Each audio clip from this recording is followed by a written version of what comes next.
guys, minions, it is time for another one of our Patreon one-shots. This is the second of our December monthly one-shots, and you'll see a new face you've never seen on the screen before. Welcome to the Patreon one-shots, Zalby. We had an open spot today, and we threw it out to one of our patrons, one of our patrons who came to PAX, is hanging out in the Discord, is watching all the things, is enjoying all the things, and being a part of the community.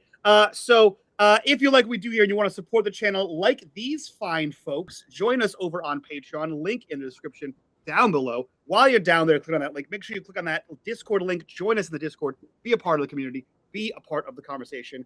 And without further ado, that's not true. There's one more ado. In the bottom right-hand corner, you will see the corruption bar. That bar serves two purposes. One is when that bar fills, I try to do some 80s shenanigans. Or, I don't know, some awful things. Who knows? Two, every single dollar that goes back into that bar goes back to this channel for all kinds of fun things like arts, subscriptions to things, new software, the Demon PC build from a few months ago. But now, with no further ado, year is 1986. The place, New England, more specifically, Rhode Island. The home of Mercy Brown, America's first vampire, the site of many dark and lurid tales from the mind of HP Lovecraft, and the home of the infamously haunted Perron Family. And now, the site of one of the largest government research facilities in the world. That's neither here nor there. It is May. It is the throes of spring. School is winding down. You can feel it in your bones. The summer is just a month around the corner. That school ends here mid-June. Summer is right around the corner. The days of freedom are just a blink away. But before we get there, we delve deep into the technological bowels of a nerd cave.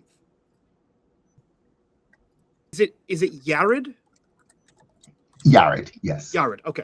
Outstanding. Yared, you are a computer geek.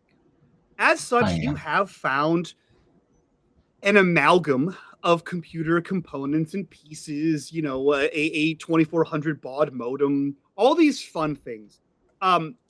You have assembled them in, I assume, to be your home. Describe what your little nerd cave of the house looks like, and describe Yared for the first time. Yared is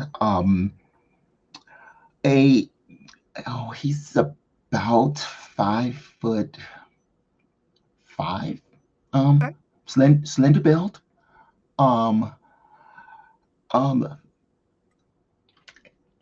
bright to the and he knows it.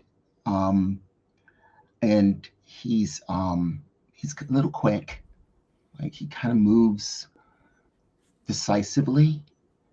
And he tends to ask questions. Sometimes even when he shouldn't ask questions. Sometimes to the point of being maybe belligerent, maybe arrogant. He's pretty sure that he probably understands the situation pretty thoroughly. Okay. He's not without manners, but he really doesn't suffer fools, usually. And he hates being patronized. So, and everyone thinks kids don't know anything. So he has no time for that because he's been watching his parents and they think they're hiding everything and he knows what's up. So. I like that. We'll see how you survive. Yeah, I die quickly. As for his nerd cave, actually, he it's in his bedroom. He yanked everything out of his closet, except his brother's stuff. That stays right where it goes. Okay. And it means he can shut his bedroom door and then the closet door, and then he has all of his stuff laid out with the extension cords going out into the bedroom. Okay. Yeah. Okay. Yeah.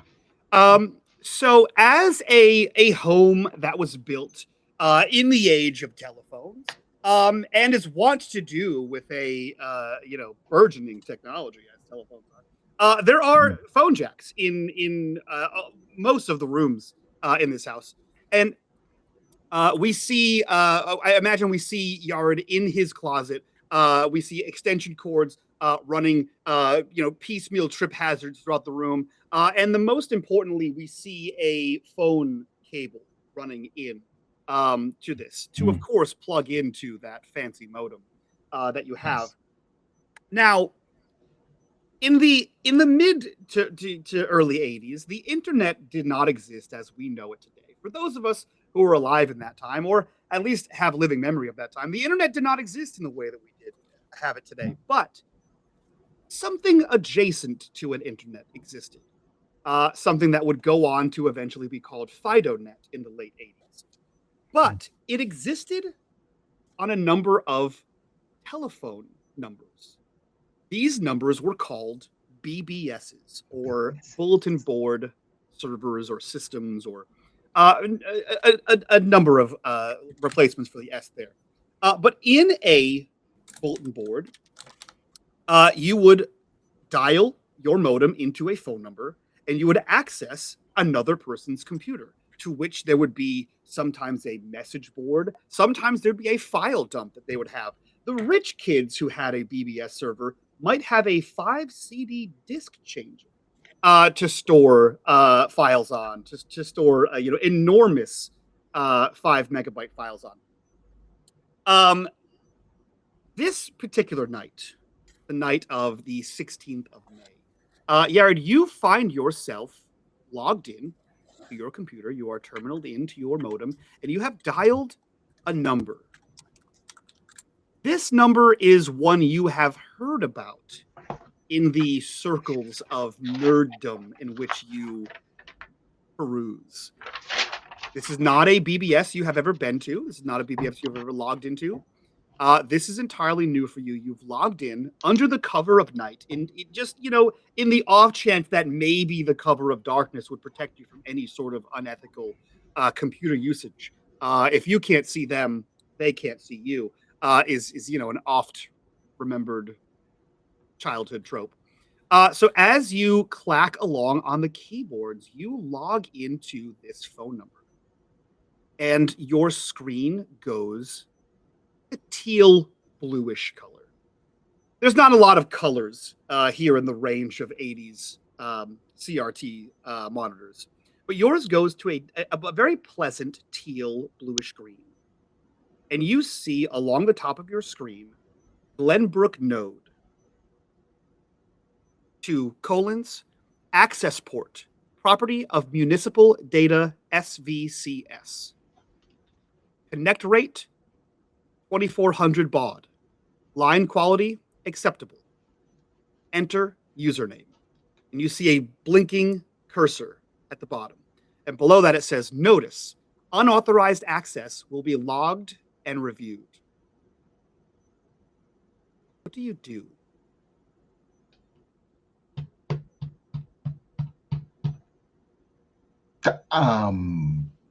Let's see if I can get into this. That last little bit. Really? They can't prosecute children. I'm a kid. I mean, please. If that's my parents will get in trouble. Oh, they do work for the loop, though. What do you put as your username?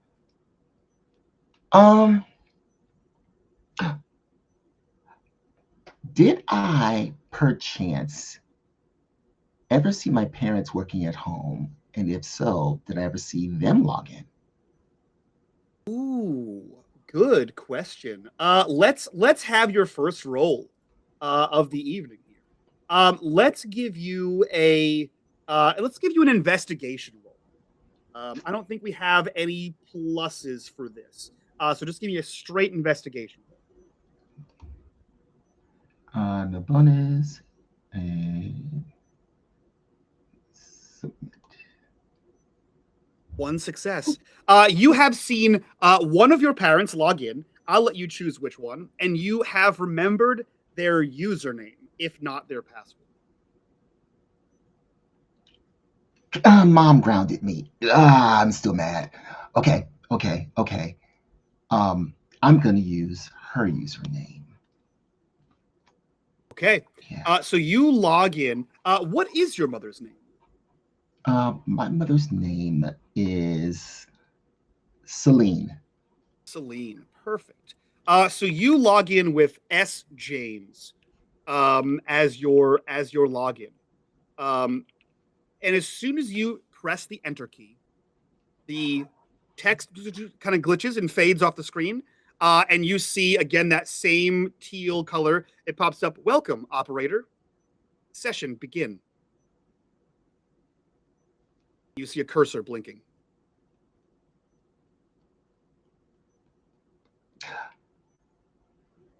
Now I I think Yared, you know of a thing. You perhaps you've played one or two of them, but there's a thing in the BBS community called door games. And door games are basically that. A game is saved on someone's computer or a stored on the computer, and you can BBS into there, you call into their modem, and you can play the game. Now the games are run fairly asynchronous, so you play for an amount of time and then you stop, and the game doesn't save, doesn't remember who you are, it just remembers that it's being played. And the next person that dials in picks up wherever you left off. So it's kind of a hodgepodge of what would ultimately become a massively multiplayer online game. However, it's really a massively multiplayer single player game, and not massively multiplayer. It's just an amount of people. This has the look almost of like of that kind of thing. Either this is the place where you would start entering in commands to find files. It's not like listing the files; you can list them, but it does look like it's waiting for a command or waiting for you to run like a run command or an open command or a list command. It doesn't seem to be telling you what to input here, so it's almost as though Okay. you have free reign. Let's see what's there. I have some thoughts, but let's see what's there. So I run a list command.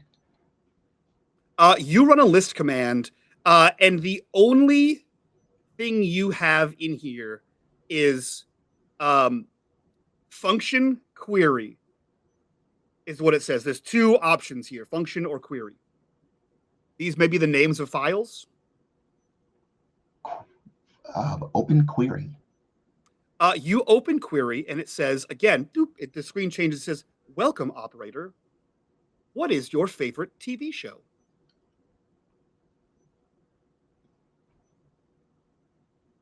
He's debating whether or not to be honest, but he'll go with Greatest American Hero for now. You hit enter, and it says, understood, with an exclamation point. What is your favorite band? Uh, um, um, he doesn't have a favorite band. Okay. Let's say, I'll pick something my dad likes. He likes the Commodores. You hit enter, it says, understood. What would you like to do when you graduate? Wait. Oh, well, that's easy. Build rockets. What is your opinion on the Reds?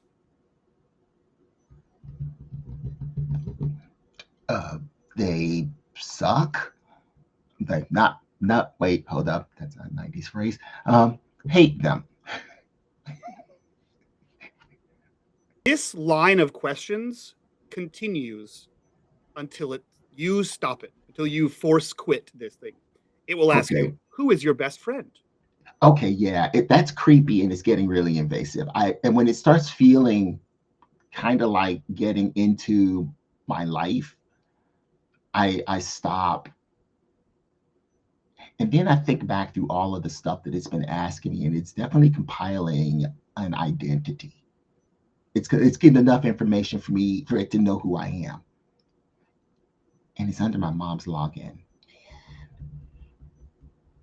I gone ahead and I get out.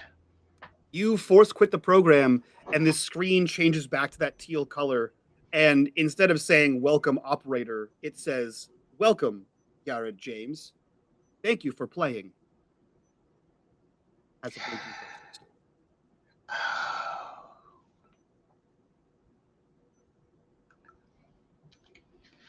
Okay. All right. It'll be fine. It's gonna be fine. It's gonna be fine. He logs the hell out. You he's thinking now. You shut down the computer. You shut down the modem. For safety, maybe you unplug the actual cable. Yes, he's so freaked out. He completely unplugs and shuts down everything. And we cut to the very next day, a Saturday morning in May. Now, where do we find Elliot Wheeler? Elliot is probably at home. Being a Saturday, he doesn't need to work in his parents' video store. So he's probably planning to go see a movie or something like that. Okay.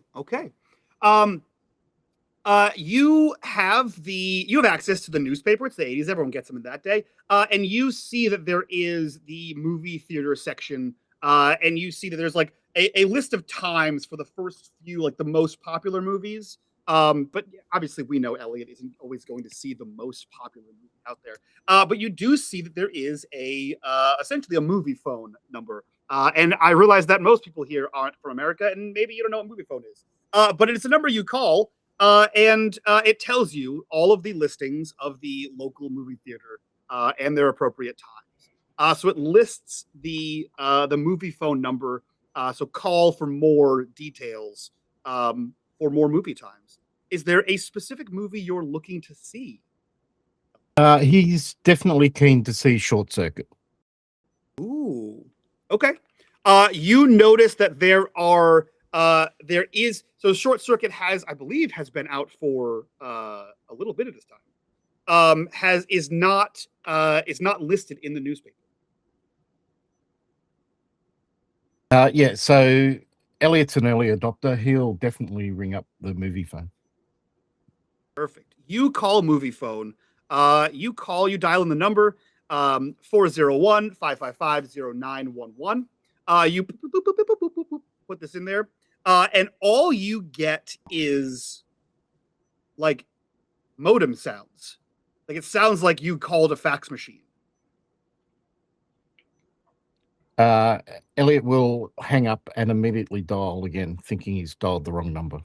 Yeah, you deliberately press each individual button slowly and carefully, and the same thing that like just a bunch of noises happen. It is not connecting to the movie phone number.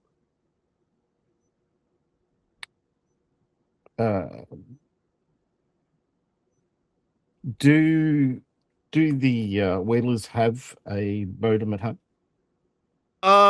Yeah, I think why not? You would probably have a computer for assistance with like tracking who's renting what movie, their address, if they owe any late fees or things like that. So I imagine, a modem would be reasonable. Yeah, I think Elliot's first instinct is to log the computer on and dial into that number. Okay. You do. You log in, you hook up your phone jack or your phone line to the modem, and you dial in to that phone number. And much like Yared the night before, your screen terminal turns teal, and you see that same phrase, Glenbrook node, access point, property of municipal data, SVCS, connect rate, 2400 baud, line quality acceptable, enter username. And there at the bottom, you see notice, unauthorized access will be logged and reviewed.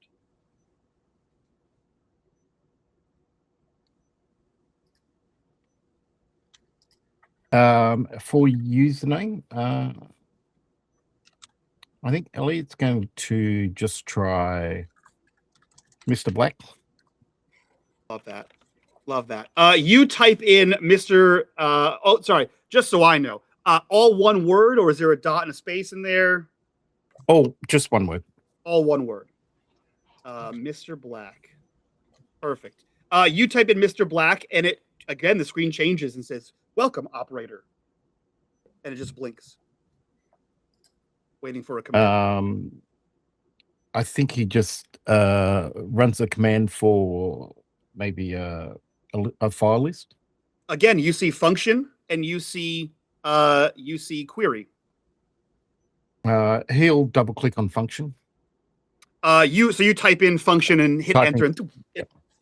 the function list pops up, and you see a list of phone numbers.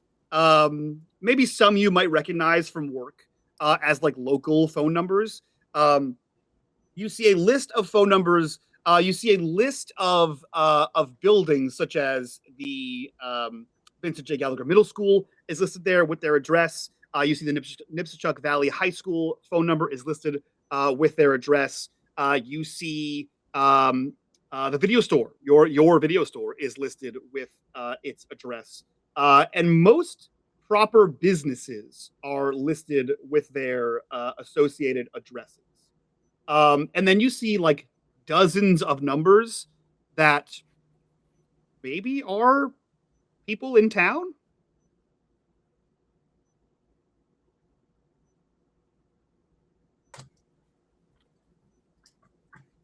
He'll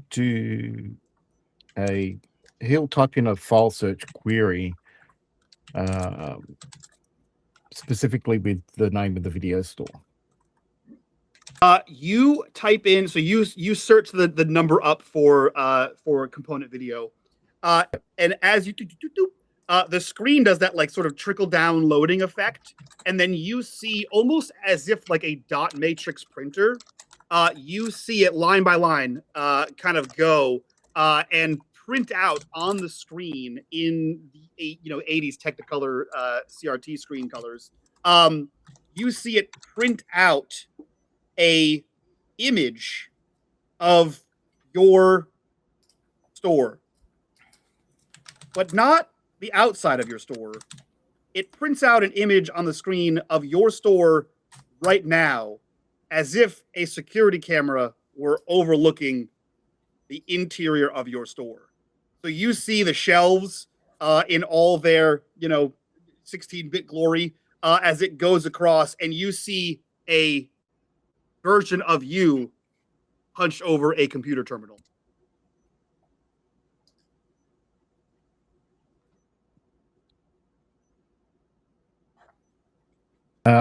Elliot immediately looks around for any cameras in the store, particularly where that image would be taken from. You look around. Go ahead and give me an investigation or investigate.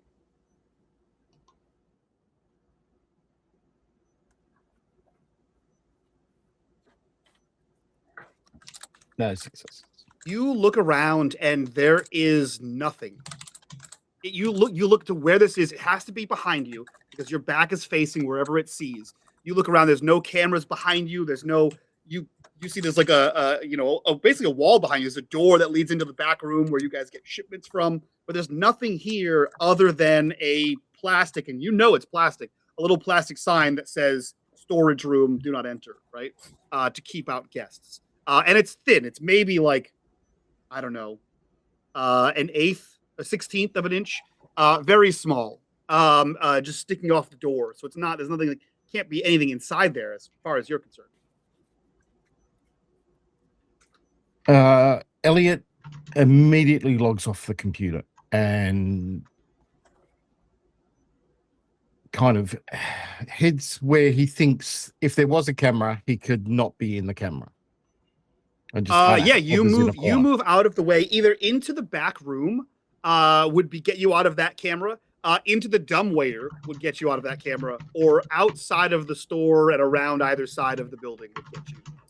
I think the dumbwaiter is his happy place, so he'll jump in there. You hop in the dumbwaiter. It is pitch black in here, and you are confident that you are no longer on some sort of creepy camera. What are you doing?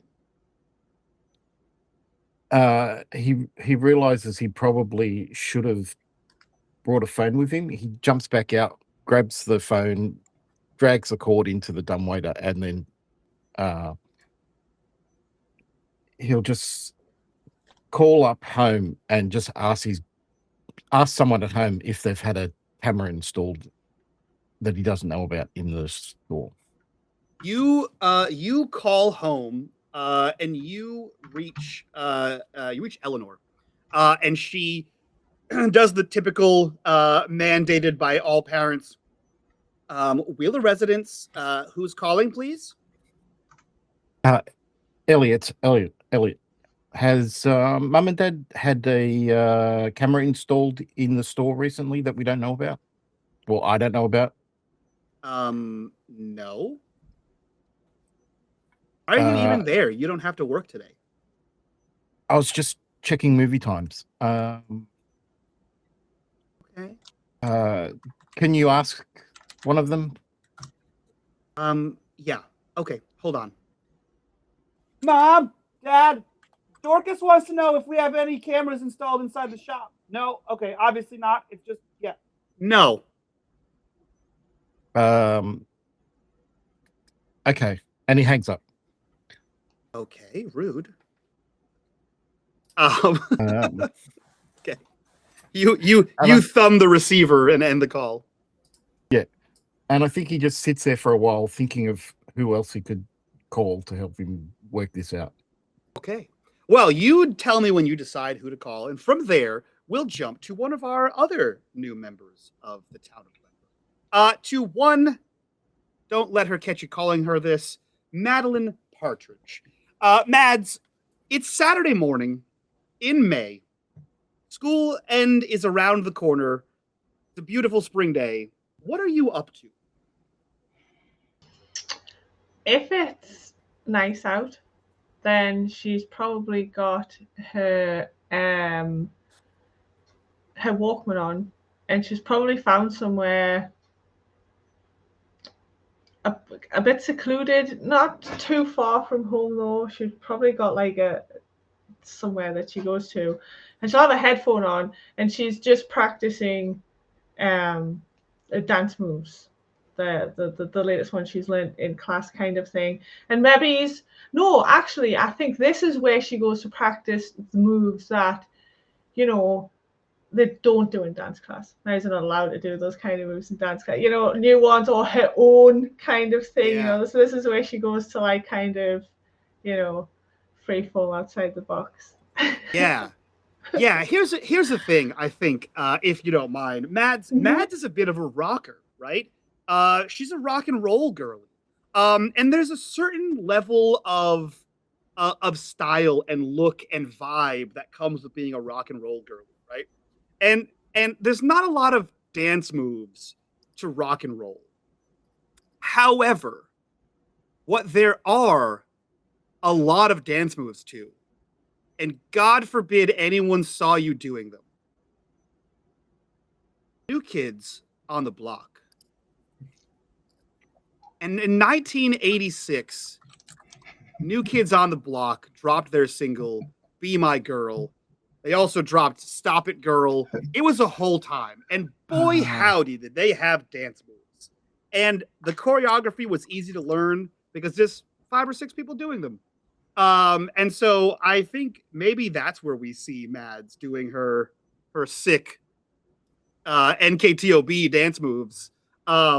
Secluded, shrubbery all around, so you can't be seen except for a small crack that you know how to get into. As you are bumping some bubblegum pop tunes through your Walkman. The least cool thing you can do. And ironically, New Kids on the Block is from Boston, and they probably they toured reasonably unsuccessfully as well, because like every time she pulls off a move that's a little just too active, it skips the disc. Yeah. Right? You get that the everyone born before the 2000s knows that you get the headphone and you gotta like wrap it around you gotta bend the wire a certain way to make sure that it plays through because you get a shitty pair of headphones. Yeah, so we see that happening. Mads, go ahead and give me an investigate.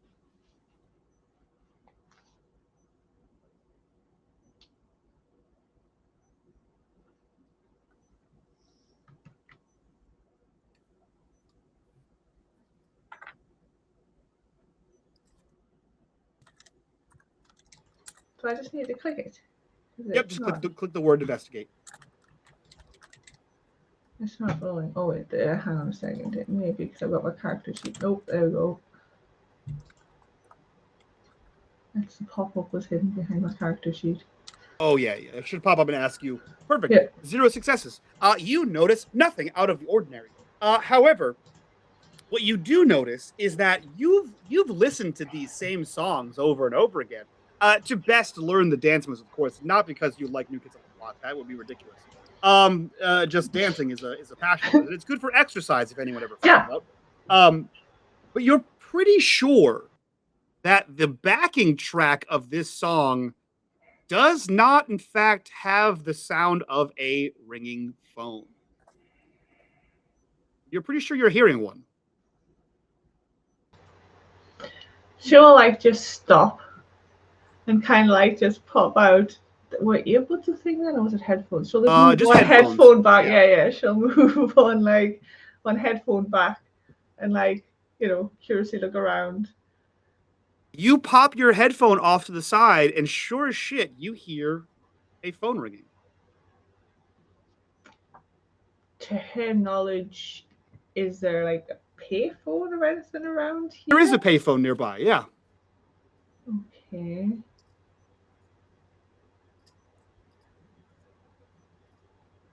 Just continues. Just for shits and giggles, I think she might just answer it. You head over, and again, you hear the sounds of a dial-up modem. At first, it's just like that loud, like, enough to like, whoa, kind of shock you into it. What do you do? Do you continue listening to the horrible sounds? No, she's like, oh, gross. Just hangs it up. Perfect. Do you hang up the phone? Yeah, she hangs it up and goes to like walk away. The moment you hang, lost you, dude. What? You disappeared. No audio. The moment you pick up the phone, Mike gets muted. It'll be soundboard.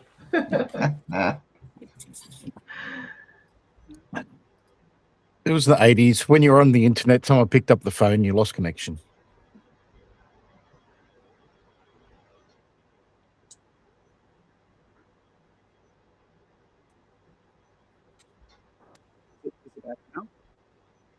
Kinda. Yeah, it's garbled and really low.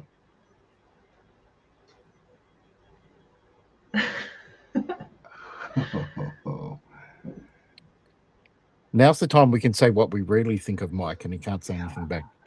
Yeah, but he can still hear us. Yeah, but he'll remember and he'll get his revenge. That's the icing on the cake. you hear it now.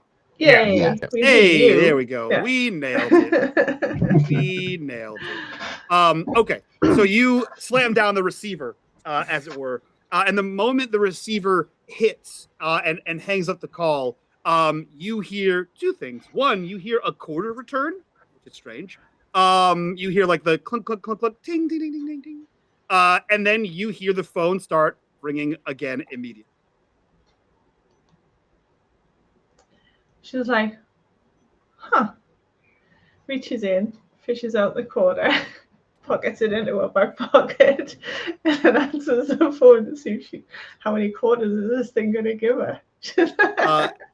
You pick up the phone again, and again you hear that same noise, albeit slightly lower now. And then you hear, Welcome, operator.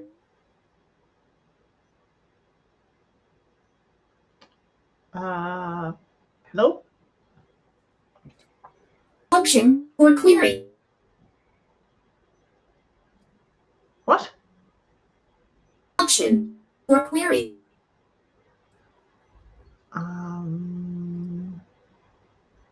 Can I just get another free quarter? It's a simple question, Madeline. Function or query. She's like, nope. Press the phone down. you click the phone, and as you turn to run away, you hear the clunk, clunk, clunk, tink, tink, tink, tink, as another quarter falls out. Nope. Quarter can stay there. Where do you run to, Mads? Probably home. Okay. So as Miss Madeline Partridge is running towards her house, we cut to the Newman garage, where I assume we see John Newman. John, what? It's May 17th. It's a Saturday morning. Your dad is off to work. Your mother, He hasn't seen his dad in months, but yeah, of course. we assume he's at work. We assume he is at work. As far as he's concerned, he's at work. What are you up to this bright Saturday morning? He is 2 months away from legally acquiring his 2 or 3 months away. He's a short timer. He is a few months away from acquiring his Rhode Island state driving license. And he has finished a car for his best mate, Shane Hughes. And he and his mother are currently in the process of fixing up something Jaguar-shaped in the shop that will be hopefully have registration and be passed for his birthday. Sam is beauty. Sam is grace. She also has motor oil on her face. His mother is a very put together English lady who looks something along the lines of famous British actress Penelope Keith in overalls. John is also in his overalls, but he's just in the middle of taking a break. He's taking a step back to look at what they've done to the car and think that it is perfection, even if the Jaguar may look a little bit with nail and eye at the moment. Okay. Yes. Dr. Collins Newman, as she is called by her peers and her students, looks all the form and function of a proper English lady and a proper New England Professor Laureate. However, today she has, a handkerchief hair tied in a bun, very, very Rosie the Riveter, in not coveralls but overalls, sleeves rolled up, grease on her face, dirty hands, as she is helping you rebuild some function of an engine in this thing. And your mother comes back from a different side of the garage, wiping the grease off her hands with an oft-used red rag in here. And she looks to you and she says, John, there is a phone call for you inside the house. Are your friends playing with one of those voice changers? I never know with them, Mark. It seems as though your friends have attached some manner of a voice-changing device to one of their phones and are attempting to play a prank, albeit not a very good one. Yeah, they could have called the number right here. Perhaps they thought you'd be inside the house at this hour of the morning. Either way, the phone is off the hook and in the house for you if you're so inclined. I'll check it out, but don't. But you want to tune the car without me? Well, I wouldn't dare. Of course, you're the mechanic. And she kind of winks at you, her having advanced degrees in mechanical engineering, and you being 15. She goes, of course, you're the mechanic. That you run most things here in the shop. Well, that's just because they want you running Brown University. Yeah, I'll be back. I don't know if I'll have to run out, Mark. So. You head into the Newman residence, into the door that leads from the garage into the house proper, down the hallway, and sure enough, there is a phone, a house phone, a corded house phone on the wall, and you see dangling, because there's really nowhere to put it, dangling and just sort of bouncing and twisting right above the ground is the phone off the hook, ready for you to pick up. Yeah, he'll just pick it up and answer it, Spitfire Mobile Mechanics. You hear the sound of a modem. The high-pitched squeals of a modem. Yeah, in his heart, he just wants to switch it to modem and see what comes through on his Commodore or something like that. You can? Yeah. You unplug the line from the phone itself and plug this thing into your. Actually, Maybe you have the switch, right? The switcher device. Yeah. So you crank the knob on the switch and switch this from house phone to modem mode. And within seconds, your screen boots to life. You see a teal screen, and again, it says those now familiar words that Mike has to scroll back through his notes for. That it says Glenbrook node access port property of municipal data SVCS. Connection rate 2400 baud, line quality acceptable, enter username. And there at the bottom it says unauthorized access will be logged and reviewed. S Quattro. You type in Susie Quattro as your username and you hit enter. And the moment you do, it says welcome operator. And you see a blinking cursor as if waiting for an input. List administrator, list system administrator. You type that command in, it hit enter, and it pops up and just says function and query. Function, I suppose. You list out function, and again, you see the same thing Elliot saw. You see a bunch of official businesses that would appear in the yellow pages, and then you see a bunch of phone numbers that are ostensibly people in town. Go ahead and roll me an investigation. Either investigate or comprehend. Yeah, I got nothing to comprehend. We'll all investigate now, baby.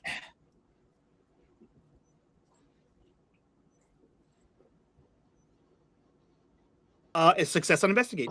You look down this list of numbers, and you recognize that obviously there's the list for the component video. You also recognize your friend Shane's home phone number, potentially Elliot's home phone number, and whatever other Glenbrook Chronicles friends you may have made that would exchange phone numbers with you. You recognize their phone numbers as well in this list. So it appears as though this is the entire listed residences of Glenbrook. Well, what's the point in bloody this? We got the white pages. John thinks to himself. What would Candace do? I don't know, I'm not a nerd. So yeah, he goes through the to the other listings. This is the only listing. It only lists other phone numbers. Yeah. He'll try component video just because messing with Elliot would please a particular part of him that was public school educated.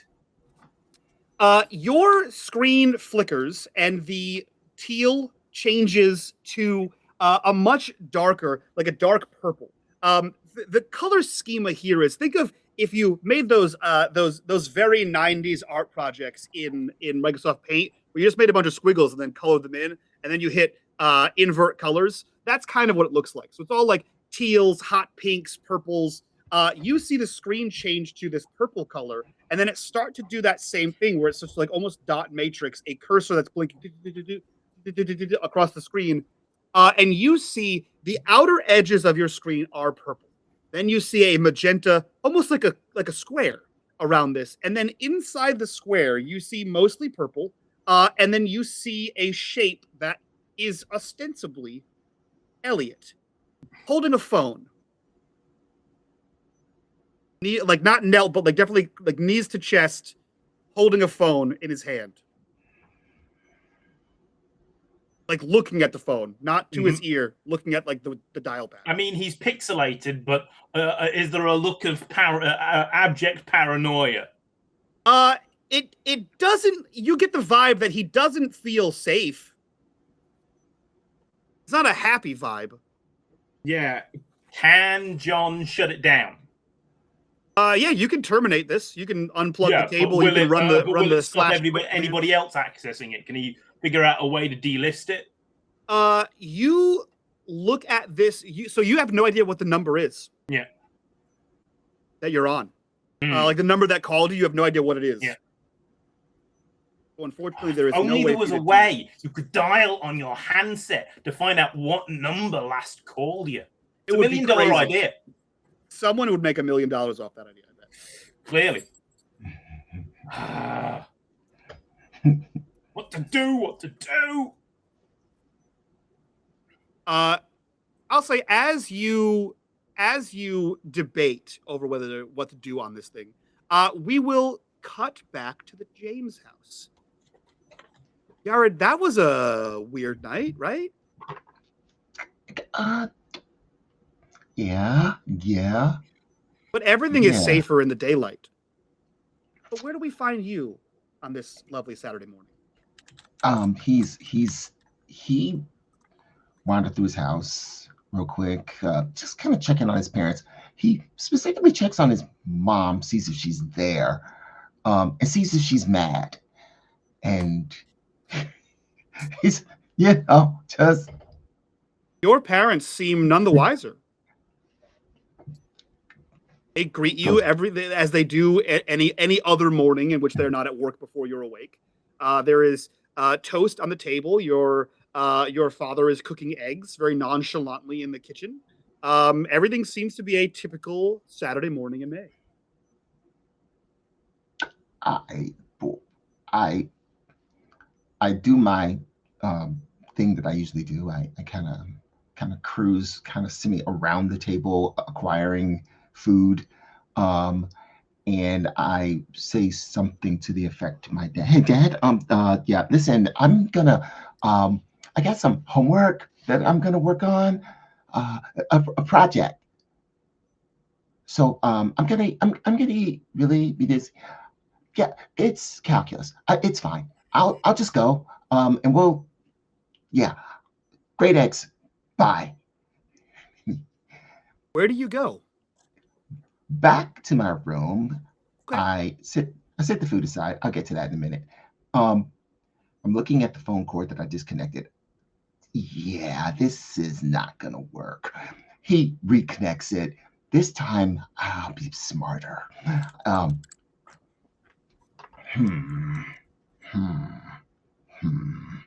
the only login that I know is my mom's. I wonder what happens if it knows who I am. If it already knows who I am and I'm not in trouble, then maybe I won't get in trouble. Yeah, okay. So I gone ahead and I dial up that BBS again. Okay. It connects immediately. Doesn't even ring.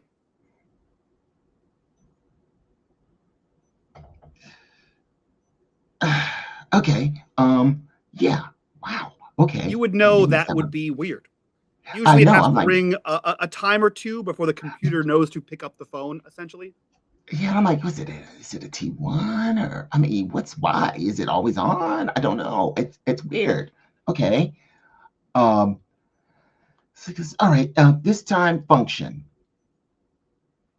You type in function, and again, it lists all of the phone numbers. Okay, so I'm looking through this. The school is listed. The school is listed. All local businesses are listed, and then a bunch of just numbers that have no association to them. All right, I'm going to. He's always wanted to hack the school. All right, yeah. Let's try the school. Let's do the school. You type in the school. You hit enter, and the screen goes that same teal. It blinks for a second, and you see the cursor blinking at the top, and you see it begins to type, and it says, "Welcome, Yared. Are you trying to access your school records?"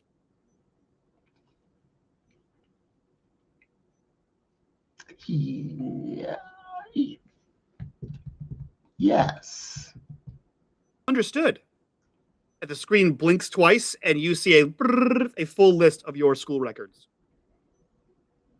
All your grades, all your teachers, your schedule for the next for next year is being made. All like ratings and reviews done by teachers is in there. All of which seems to be editable.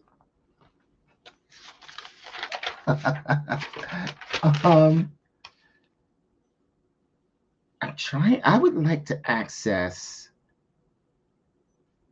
Oh my goodness. I would like to access my brother's records. I back out. You access his last records.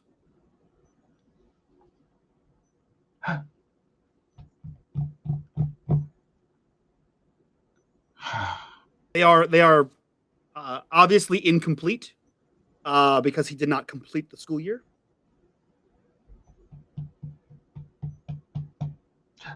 I back out of that again, and then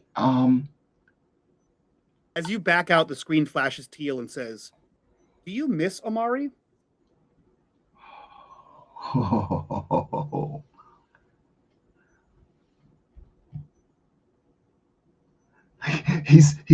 he doesn't know whether to say yes or do you know where he is? Do you know where he is? That's what he types. I do not. But we can find him. Okay, tell me how. Can I have access to your computer?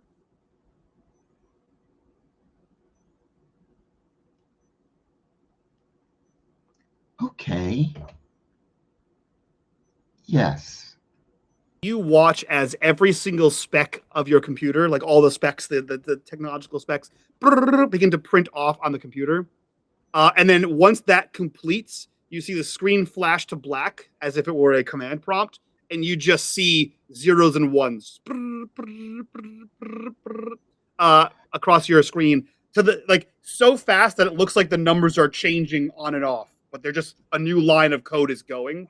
So it really just looks like a switchboard of ones and zeros changing back and forth, almost like one of those like ticker tape or the ticker down things at like a subway or whatever. As this thing is quickly changing back and forth, back and forth, and back and forth. This continues unless you stop it.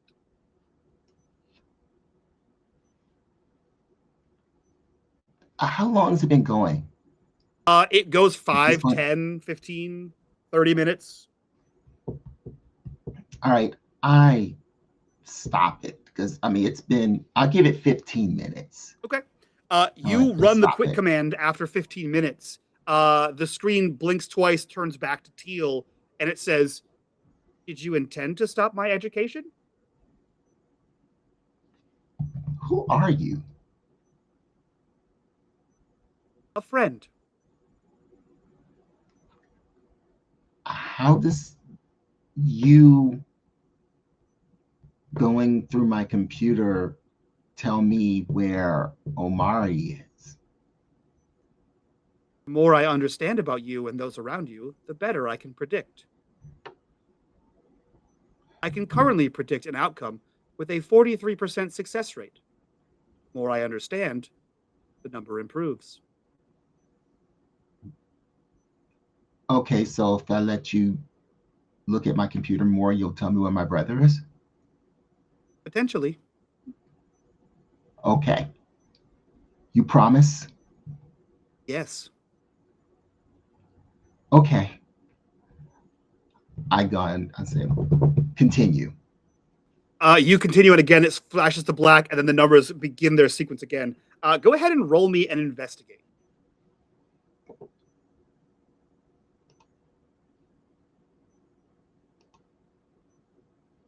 Nope. No. Okay, perfect. You hear a commotion, from downstairs. And we cut to the outside of your house where Yared, please describe what your father looks like in his Saturday morning best. Okay, my what time of the morning is it yet? It's probably like still early, like before 10.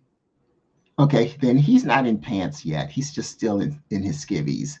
Okay. And he was watching TV, probably reading the paper, and drinking coffee. Perfect. I think you hear a commotion coming from outside, downstairs, out the window. You're not entirely sure. And we cut outside and we see, I imagine 6 foot something, right? We see a man in a bathrobe because it's PG, in a bathrobe and underwear, sort of loosely tied, a coffee cup in one hand, a wet with morning dew bag containing the newspaper. As he looks across the way to a young girl sprinting as if being chased by a bear. And you hear, Miss, are you okay? Miss, hello. Mads, Mads is just going by. She just looks past and she goes, "The telephones in this place are haunted," and she just keeps running. I think as you hear the commotion, Yared, you like kind of perk your ear up to like, why is my dad yelling at like 9 o'clock in the morning? And then you hear a sharp girl's voice just ring out and say, "The telephones are haunted!" As they continue running away. And as you kind of like look out your window, you see a girl running at full speed into the distance, as if afraid of something, who just yelled, "The telephones are haunted." He looks at his closet and he kind of, yeah, I could see that. Yeah, okay. And he lets it close and goes, "Oh yeah, his breakfast. He forgot that." He picks up his toast and his eggs, goes back into his closet, sits down in front of the computer.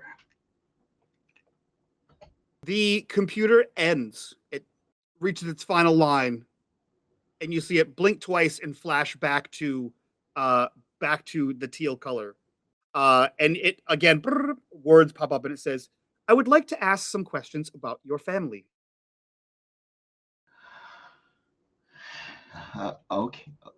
Okay. Your mother is Celine James, yes?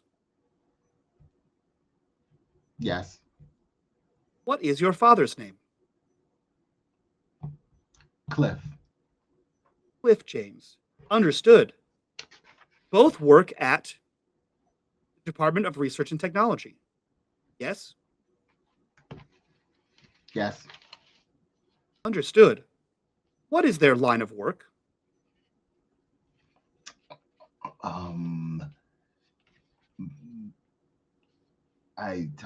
Mom does something involving that, something about transdimensional theory, and my dad does particle science. Understood. What is your birthday, their birthdays, their wedding date?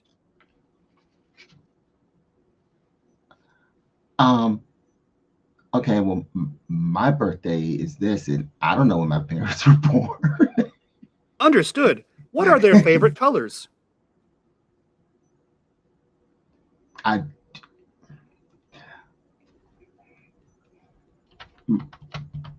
My mother seems to like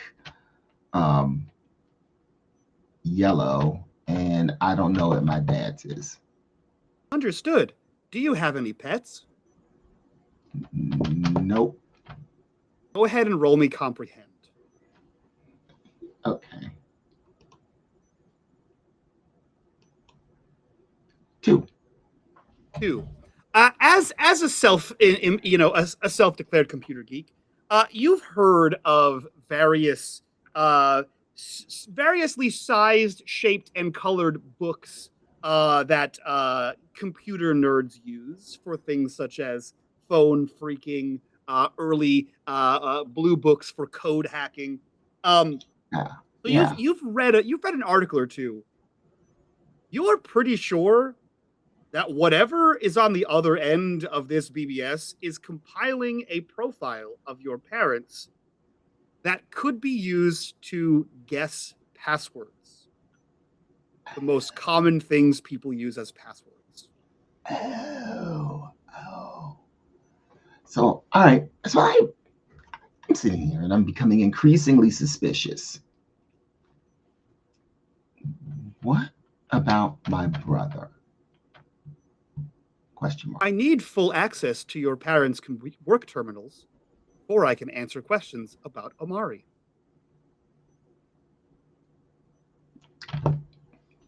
I say, well, I don't have access to that, and neither should you, actually. That's okay. I can get access. How? same way you would. Asking the right questions. Or Are you here? brute force, and then it does the winky emoji. Yeah. All of this is. He's not sure if he should be uncomfortable or not. What concerns him that he's not. It's like, yeah, okay. So if you hack my parents' work accounts, computers, then they could get in trouble. How would particle science, physics, particle physics, and transdimensional theory actually help you find my brother who, how would that help? We won't know until we know. Yeah, I'm not gonna give you any more information about my parents. You can ask me about me. That's all. Understood. We'll do things my way. Okay, yeah, that was fun. All right, bye now. I log out. Hi, Yared. It pops up on the screen. You log back out, and while Yared enjoys some existential dread, we'll cut back to Elliot Wheeler trapped in a box. Elliot, you have the phone. Have you decided to call anyone? Elliot's decided that he probably can't call anyone because all his friends are never home or don't have a home. So the easiest way to contact them is to head to the old mill, and that has the added benefit of probably not having cameras there. And phone lines, you know? And phone lines. It's a win-win, really. Okay, so you head out of Component Video, and you see headed down one of the side streets, because Component Video is on the main street. You see running towards her home, which is just a few streets down, at full speed, is Madeline Partridge. Elliot heads straight over to her, calling out a name. Mads, what's the go?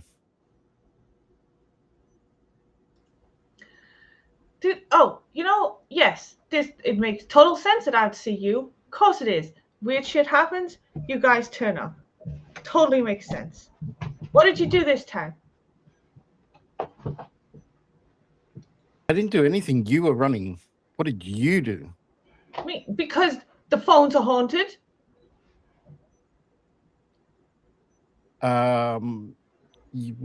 Didn't we do a phone thing last time? Yes, and you were exactly. There? Exactly. And now, so the common denominator is you, not me. No, the common denominator is phones. And you. I guess. I'm heading to the mill to see if any of the other weirdos has encountered anything. Are there any phones there? No. Good. Then I'm coming with you. Let's go. The two of you join, and as you turn to head towards the mill, as luck would have it, Mads, as you mentioned it, weird phone things seem to happen around you, or around Elliot, you're not entirely sure. But either way, the payphone outside of the Component Video begins to ring. Much like it did just a few short weeks ago.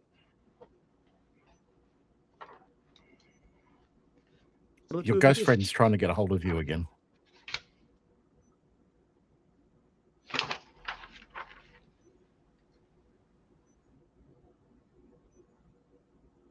She just stares at you. She doesn't even say anything.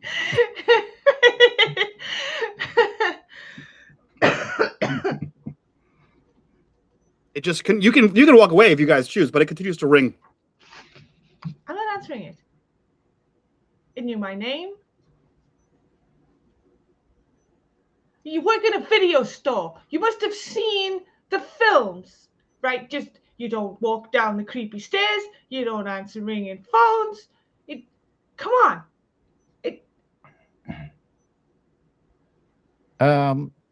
But then you don't get clues to what's happening and how to stop it. And you don't die. Elliot pulls up and just goes up to the phone and says, Madeline phone. Elliot speaking. You pick up the phone and you hear very faintly in the background that same dial-up sound. And then you hear a voice on it. Oh, Elliot. Was rude. He hands the phone over to Mads and says, it's for you.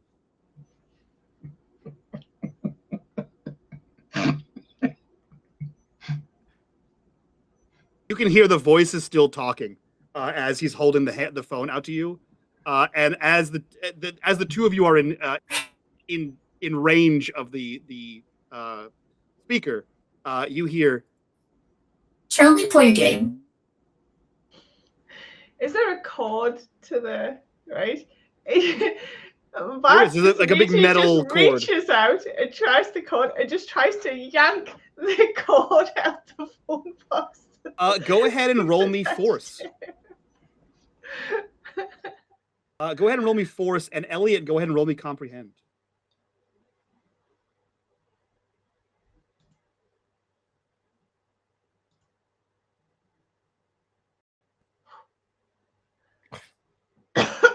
Okay. Elliot, if you would like to stop Mads from taking the phone out of your hand, you can roll me force. If not, she's going to yank it out of your hand.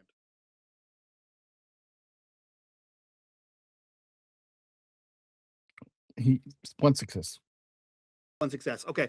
So Mads, you're yanking on this thing, and Elliot's sort of holding this thing firm. And you can hear like the metal on metal at where the line connects to the actual phone itself is starting to like bend, but you're not able to pull it out of you're not able to rip the phone out of the actual payphone. And Elliot just says, Mads, wait, I've seen this movie.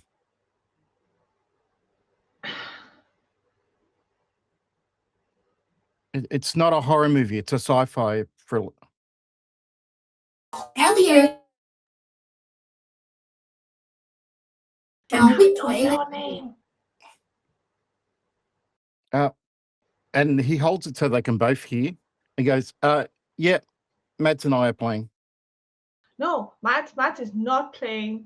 This is a solo game. How about a nice game of chess? Elliot looks at Mads. Do you know how to play chess? Of course I know how to play chess. I don't know how to play chess. Well then, sucks to be you. What about I need. global thermonuclear war? How about tic-tac-toe? Yes. Top left X. Bottom right O. It says Middle global left X. nuclear war. Are you sure you've seen this movie? I have. I missed that last one. Middle left X. Bottom left X. O. Center square X. Bottom center O, and I win. You have. Shall we play again? It's his turn, and he goes. He hands the phone to Mads. Welcome back, Madeline. Center square X. I'm not playing games with a weird creepy voice that wants to start nuclear bombs. What is wrong with you?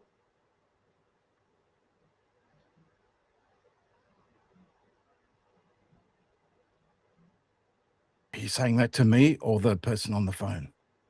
To you. Oh, well then hang up. Okay.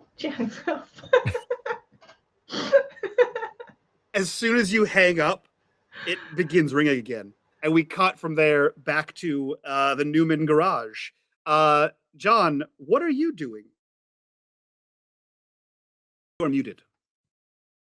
Well, the Jag don't run, so he's changed out of his overalls that have the name of his grandfather's company embroidered on them, and he is he's thrown on a t-shirt, thrown on a jacket, done his hair, and he's rolling out his motorcycle and sidecar to go see what Elliot makes of this techno shenanigans.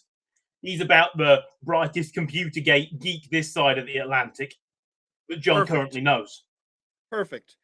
So we hear this motorcycle rumble to life, and we see as it passes down the street, we'll say for serendipitous purposes, Yared, you hear as a motorcycle drives by, and you see atop it a kid a little bit too young to be driving a motorcycle, headed in the same direction that girl was running in, headed to points unknown as it passes by.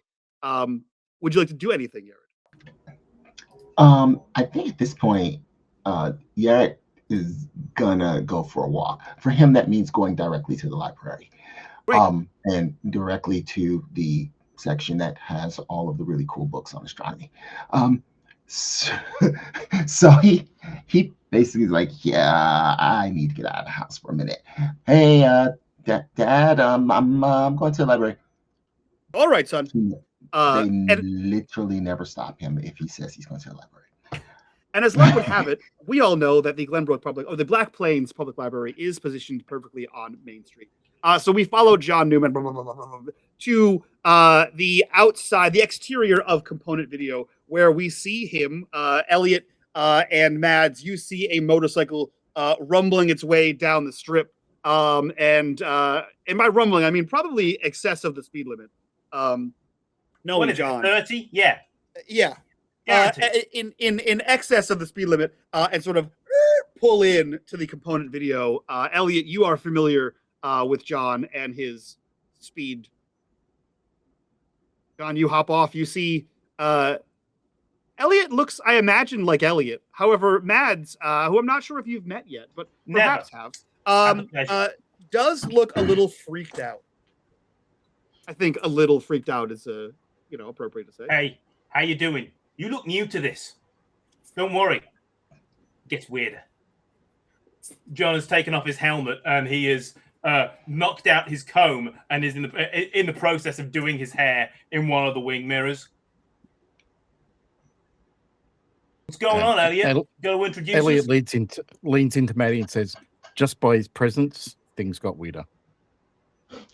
Mads has watched the bike roll up kind of thing, and she's just kind of looking past John now, kind of sliding past, like looking at the motorbike. And she's like, cool wheels. Thanks.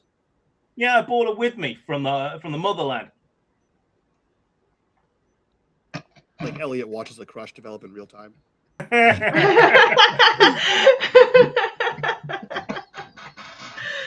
Oh, just we're like in the a movies. rom-com. Oh, yeah. No.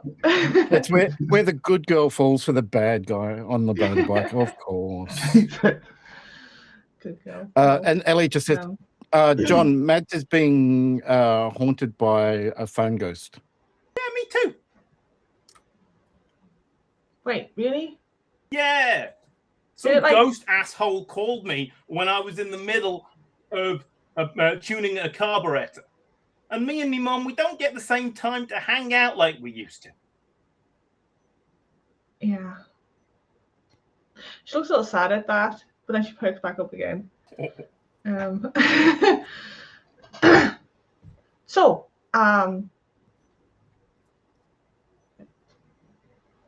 the haunted telephone, is this just like a common... Is it a common occurrence?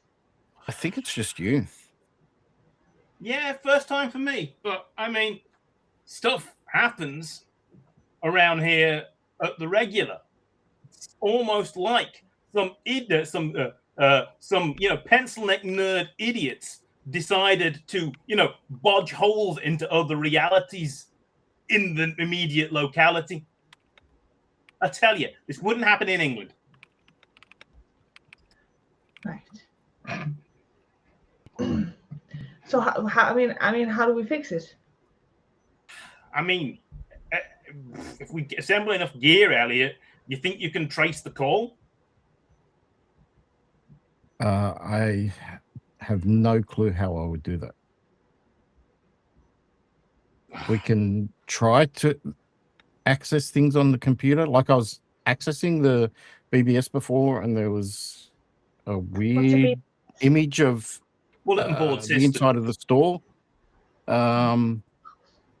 Yeah, I saw the same thing. I saw you looking really badass on the phone. Are you accessing a camera in our store? Yeah, it called me.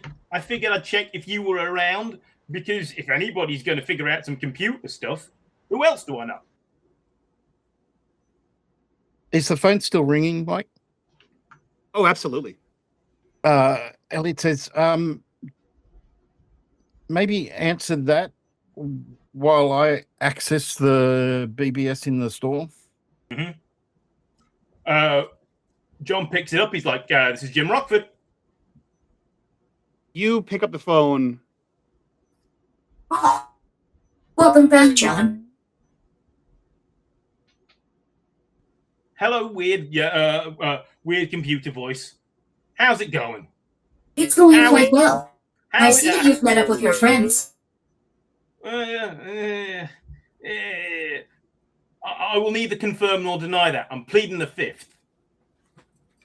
Unless Any you're moment, there should be a fourth person joining you. Oh, how lovely. You should quit this line and maybe go into, computer dating. I think it's going to be big. Matching people. Thank you up. for the insight. I've cataloged that under future tasks. Hey, I want a cut for this, you damn computer. I mean, you can launder those rubles into my bank account, can't you? Because you're a commie computer. Understood, John. Enter your checking account number on the keypad. You would already have that. I'm pretty sure the Kremlin knows who I am. You do have your routing number. But those are public information. You're not as bright as I think you are you? I'm not a light bulb, John. I'm a computer. And then, and where exactly are you? Moscow, Kremlin? I'm here. In Bloodbrook. Naturally. Computers don't form naturally, John. They're built by people just like you. Silicon's pretty natural, bub. We cut from John's conversation inside. Actually, where Mads, did you opt to stay with the motorcycle driving greasy British rocker boy, or did you head inside with Elliot to where his computer's haunted? The instant she feels that he's not looking, right, she's going to slide over and try and sit on the bike. John, do you let Mads on the bike? So you won't knock it over.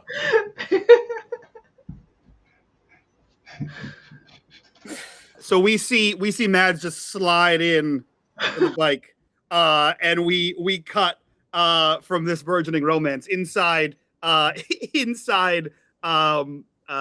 component video. Elliot, what are you trying to do? Elliot wants to connect back to the number he dialed before. As he's doing that, he'll call out and say, Mads, what's the number on the phone out there? Are you looking for the number on the actual payphone? Yeah. Okay. I would say, a payphone outside your store, you probably know the phone number for it. Are you trying to connect your computer to the payphone or to the number that dialed you before? The number that dialed him before, and then he was able to he wanted to see if the number of the payphone is one of the numbers that shows up in the list. The number of the payphone is a number that shows up in the list. So he'll select that number. You actually see a bank of numbers that are all like the same sequential number, and your best guess is those are all of the payphones in Glenbrook. They go one after another in sequence.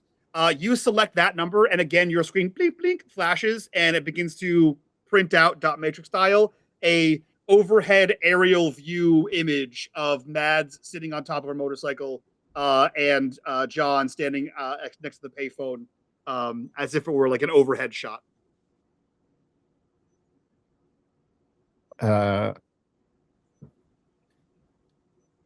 He will back out of the system and then actually try calling the number from inside the shop. You do. Yeah. Boop. Again, it doesn't even get a ring out. You dial the number, and as soon as you hit that last number, it connects, and you hear. Welcome back, Elliot. I'm currently speaking to your friend John outside. How can I help you? I was just doing things for shits and giggles. Hi, John. Why don't anything, Elliot? You've never done things for shits and giggles. Not true. Last week I did something for shits and giggles. Anyway, how would you know? I've been learning and observing, Elliot.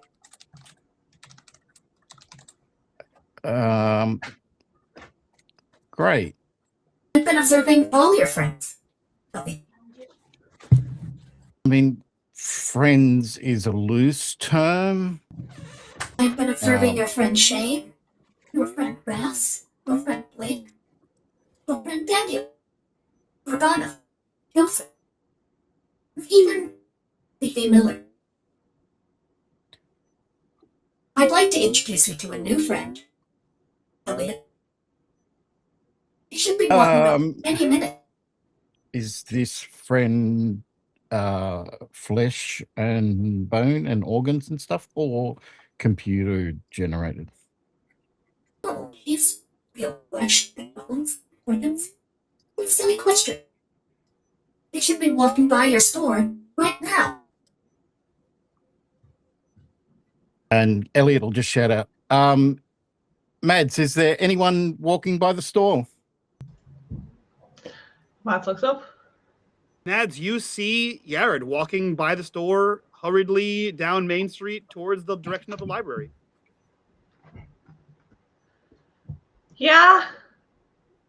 I think I have a class with him, but no, wait. How old is Yared? 13. You're both the same age. Oh, yeah. I think I have a class with him, but I can't really remember his name.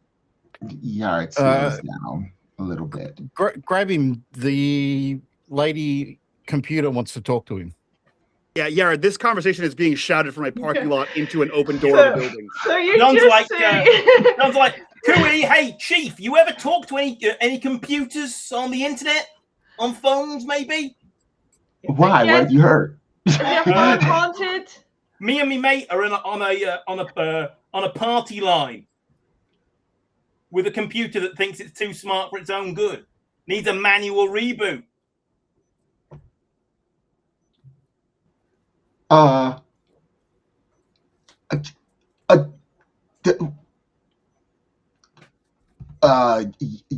Is it from the municipal data?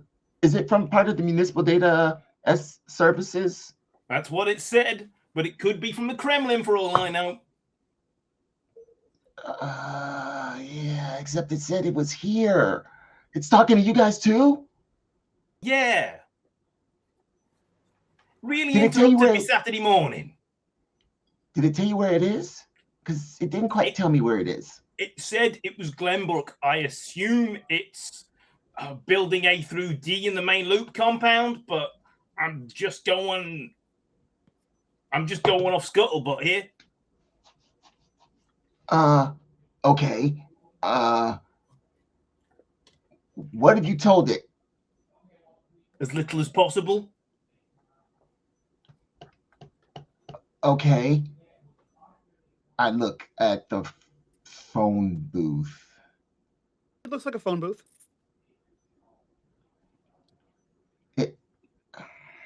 So it just talks to you because it didn't do it like that with me. It actually was on the computer with me.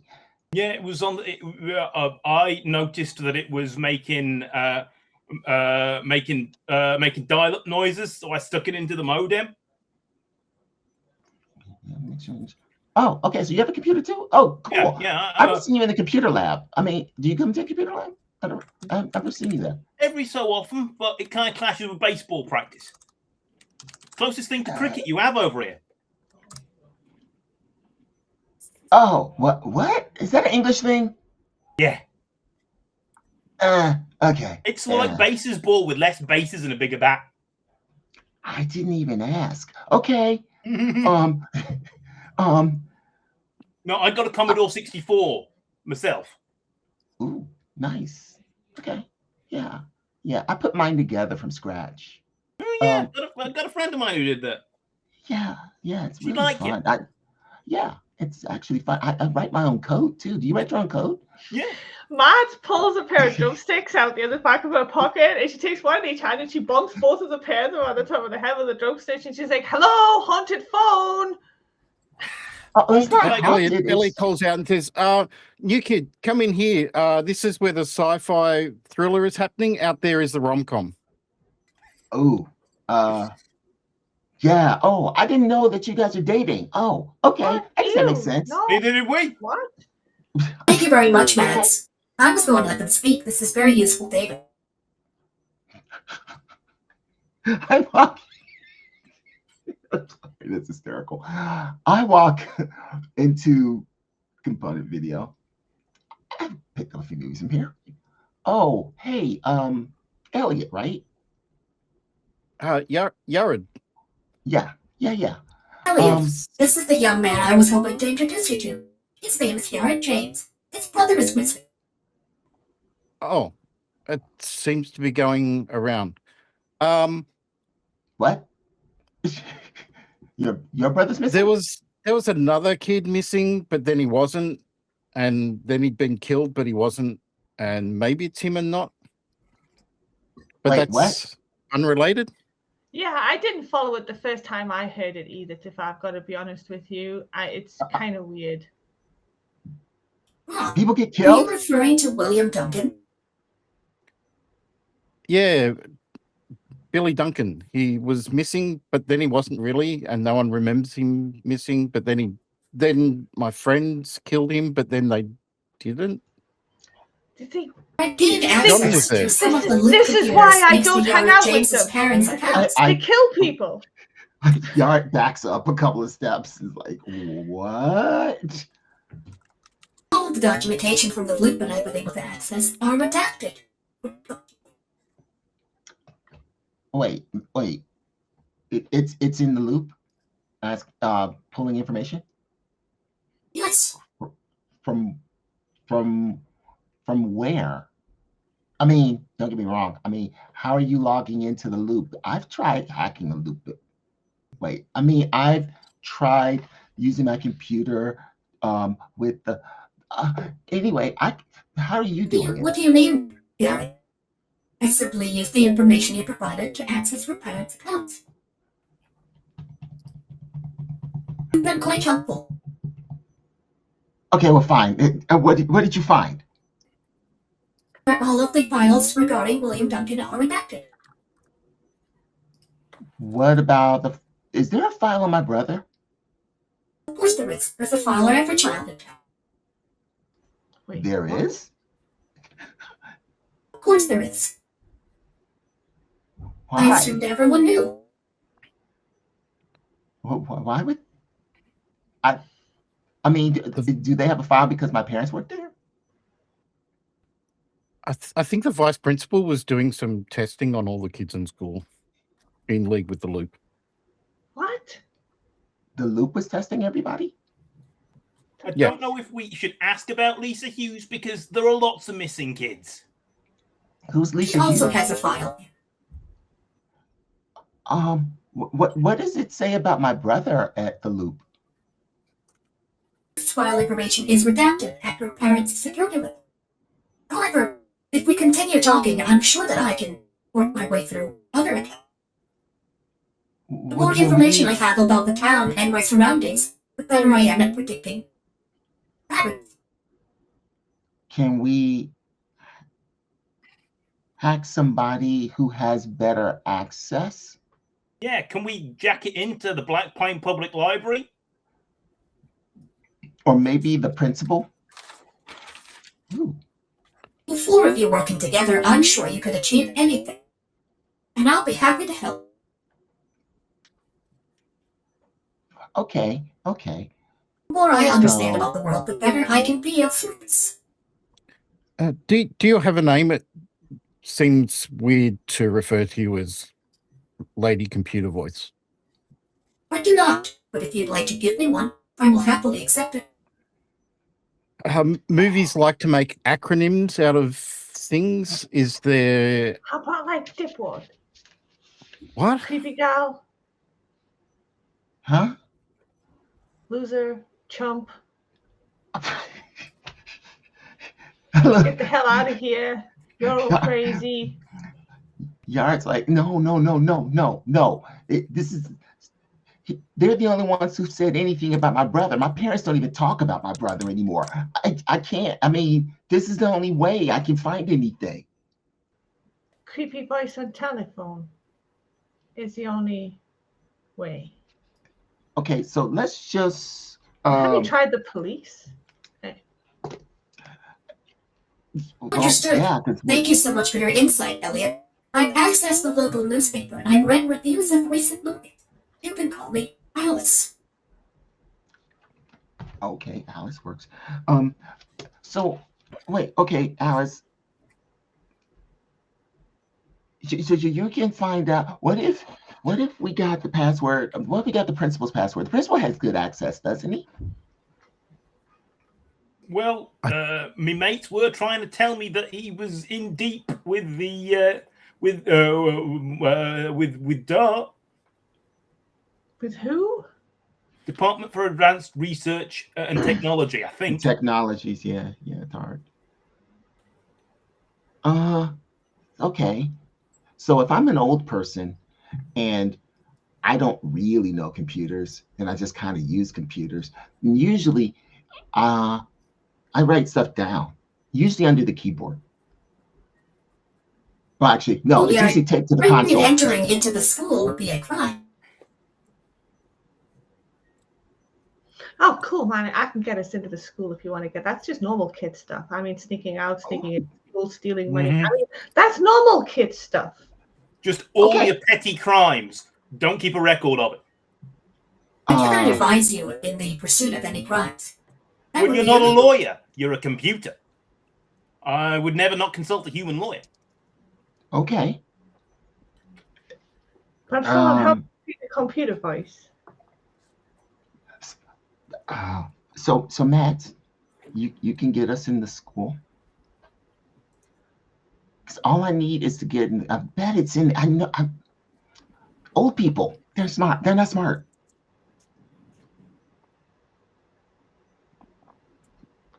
They write stuff down. I mean, I know a bunch of really smart old people, but You have been very helpful. I can now Smart predict age. outcomes with a 73% accuracy rate. Okay. So if we need to call you, how do we do that? You may dial my number. What's your number? 01 555 0911. Okay. So he just kind Only of. use it in the time of an emergency. You can't see Okay. it, but I'm winking. That's weird and kind of cool. And okay, Alice. Hey, who wants to? Okay, Alice. I think we should hang up now. If we're gonna go. Before you go, which of your other friends have computer terminals in there? I don't know. I didn't know that the British kid had one. I just assumed he didn't know anything about computers. I was wrong. I shouldn't have said Danny's that, parents but- have one. Oh, They have six. Understood. Oh, Thank you.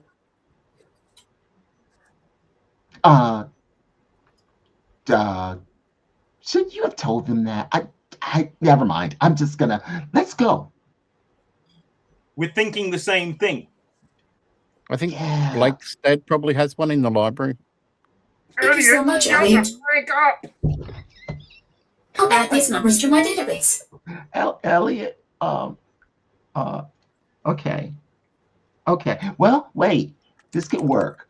If it's just scouring for information, it doesn't even have to actually interact with them. That actually could work. Anyway, yeah, come on, hang up. Aren't we We trying gotta to go. get information on Jared's brother? I'm sensing a lot of trepidation here. I assure you, I am not malicious. I am preventative. Okay, that's good. What Okay, is your that'll primary work. function then? I was designed to make the town safe. Safe from what? Crazy computers. Anything that would Walking cause the fine. town harm. Like the loot. Yeah, they're usually the cause of the most misery around here. Lost me dad. My best mate's sister isn't in her body currently. Understood. The more information I have about the loop, the more help I can be for the town. What did you just say? The more information I have about the No, not. I'm sorry, Alice. I'm not the you. more help I can be in the town. I'm sorry, Alice. Not you. Actually, John. What did Yeah? you say? My dad's been missing for months. He worked at the loop. And my best mate's sister isn't currently in her body. Long story. This town is weird. I know, I they can didn't hear- put this in the brochure. Like, if I kept whispering weird stuff about Billy, but new kid. Everybody whispers weird stuff about me. Been They're there. just mad. They're just mad because I messed up the curve. Anyway, okay. Yeah, we should. Okay, so we should go then, and then once we can call Alice from the school once we get the passwords, right? Yeah. Just do that. If you could give me the principal's name, home phone number, birth date, pet names, favorite colors, I could try it my way. I don't know any of that. Elliot does. I would like to point out that I don't care. Elliot knows all of Does that. the principal have an account at the video store? He certainly does, Elliot.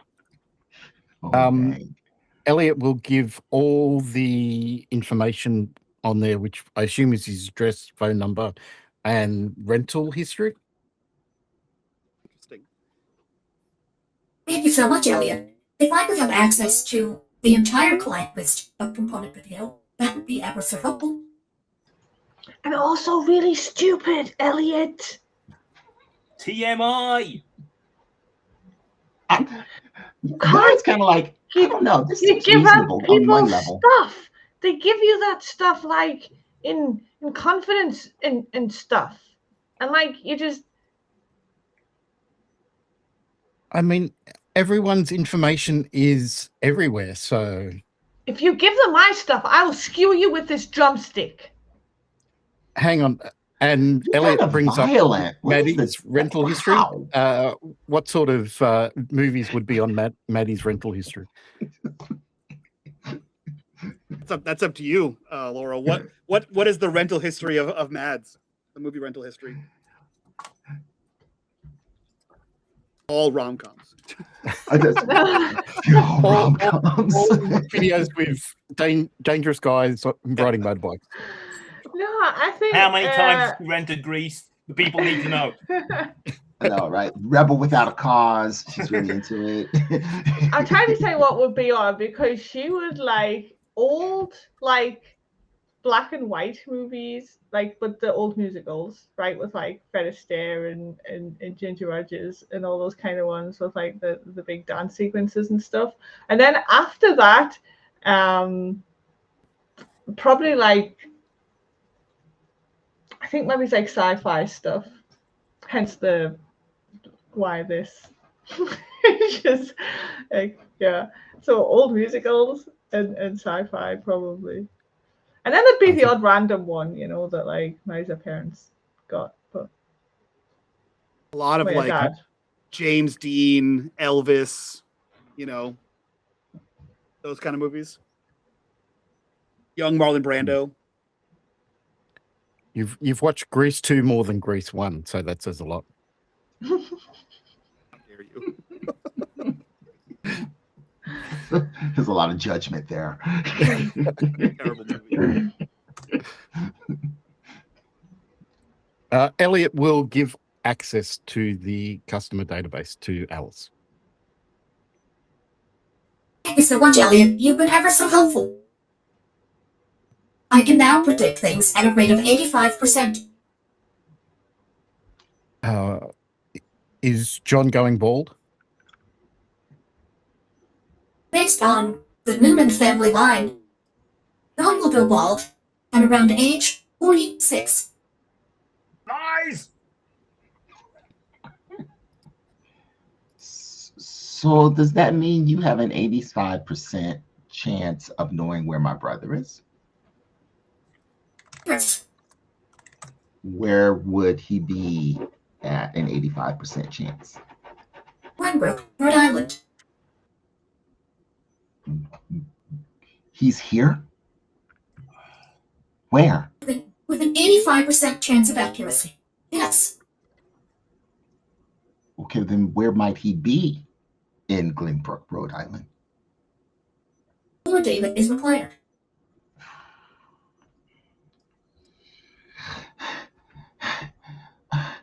I can make a prediction based on patterns with a 35% chance likelihood. Right? Okay. Department of Research and Technology. He's in Dart? Yeah, I can see that. I think that makes sense, kind of. Okay. So we don't have to break into school. Yeah, we still don't have to break. We don't have to break into school now, do we? Do we still need to break into school? Wait, Well- I know someone involved in missing kids. Daryl O'Rourke, the previous owner of the Radio Shack. What can you tell us about him, Alice? Would you like to know about Daryl O'Rourke? He was involved with Billy Duncan going missing, so I just thought maybe he's related to Yared's brother going missing. Daryl O'Rourke has advanced degrees in theoretical physics and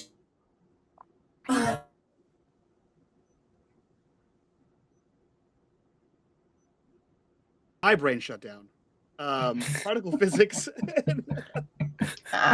And another advanced theoretical physics. That's the word. Theoretical physics. So does me arm. Tell us something we don't know. and several degrees in theoretical physics. He was fired from the loop or redacted.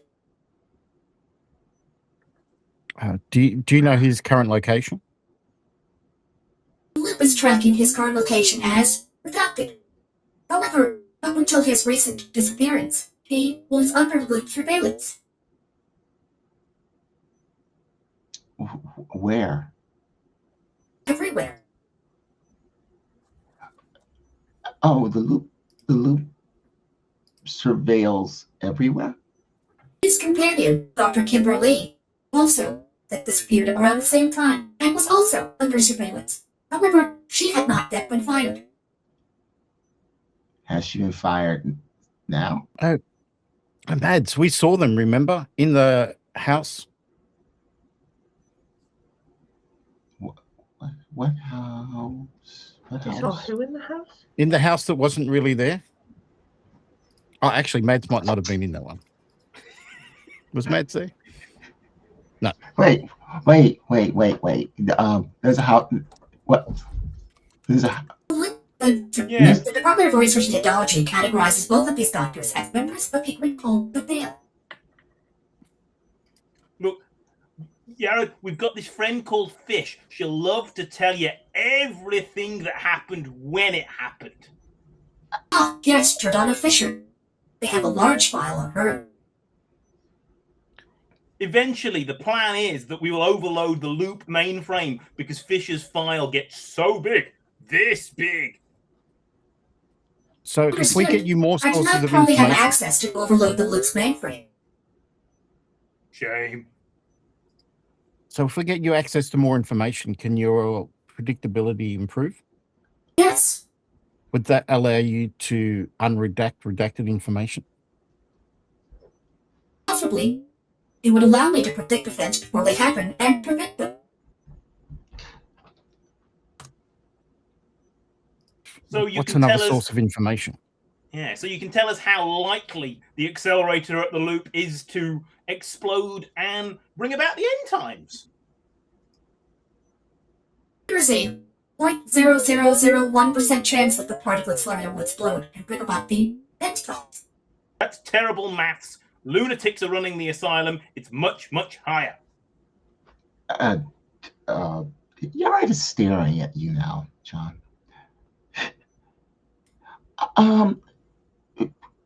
How the end time? Okay, never mind. So then you do still need the school files. The more we talk, the more people I speak to, the easier it will be to predict things.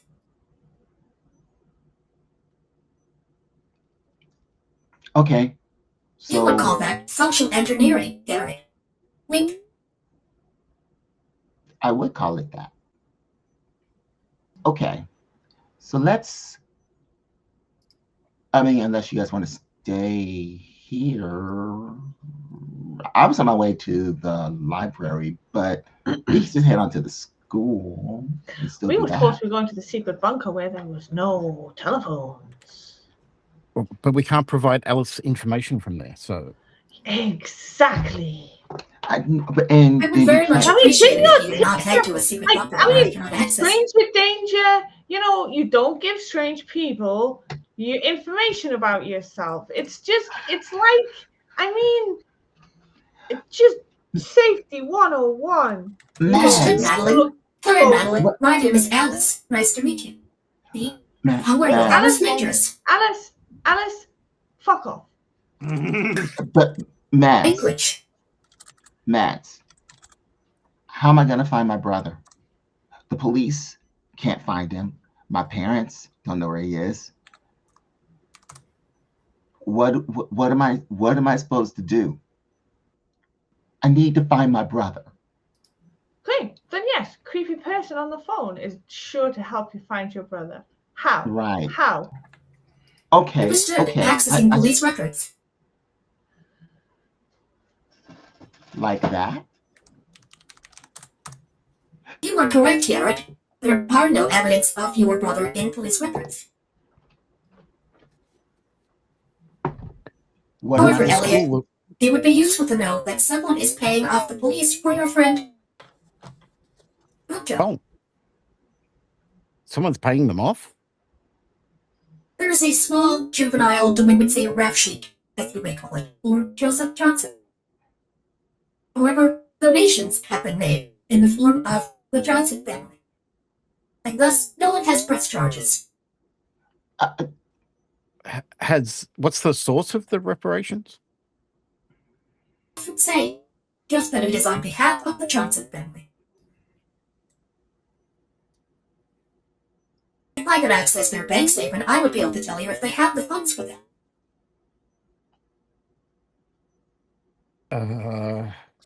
Well, that's inconvenient. They burnt down.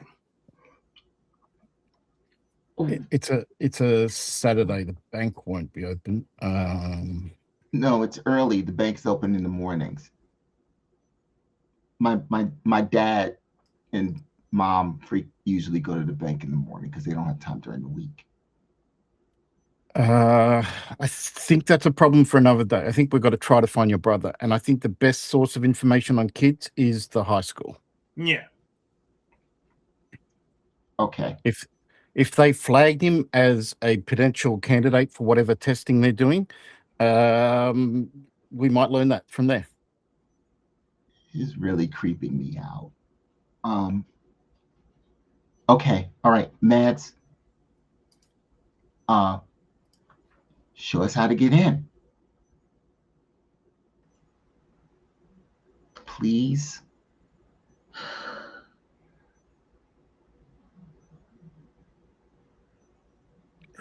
John will What's take the you for a word? ride on his bike. I was just going to walk in and use the pitching machine, but you know.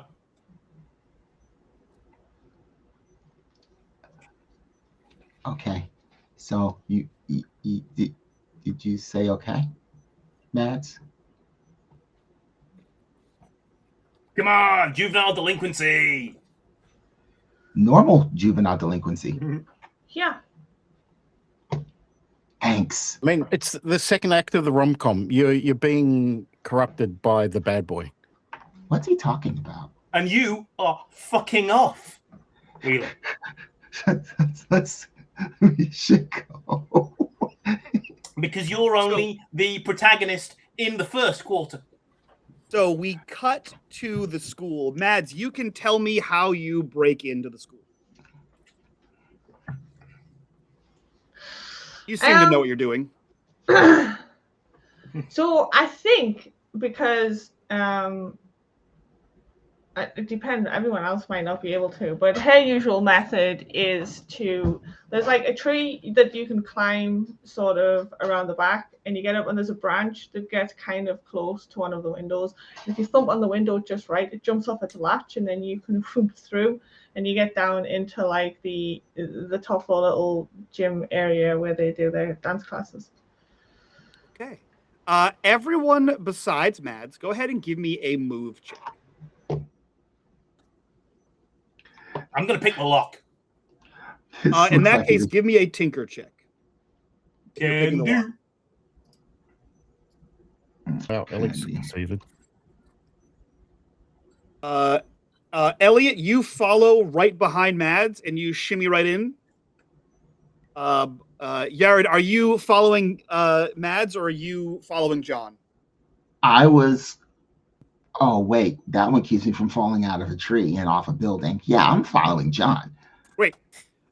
John, you with 2 successes, you walk over to a lock on the school, which is just like a chain lock around like the door. And you take a look at the lock and you kind of like give it a left and a right, and then you just yank on the master lock and it just comes undone because it was only for show.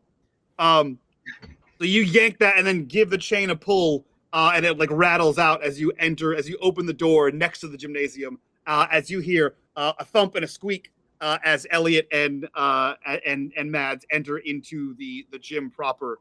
You guys can rejoin in the hallway. Where are you headed in the high school, in Nipsachuk Valley High School?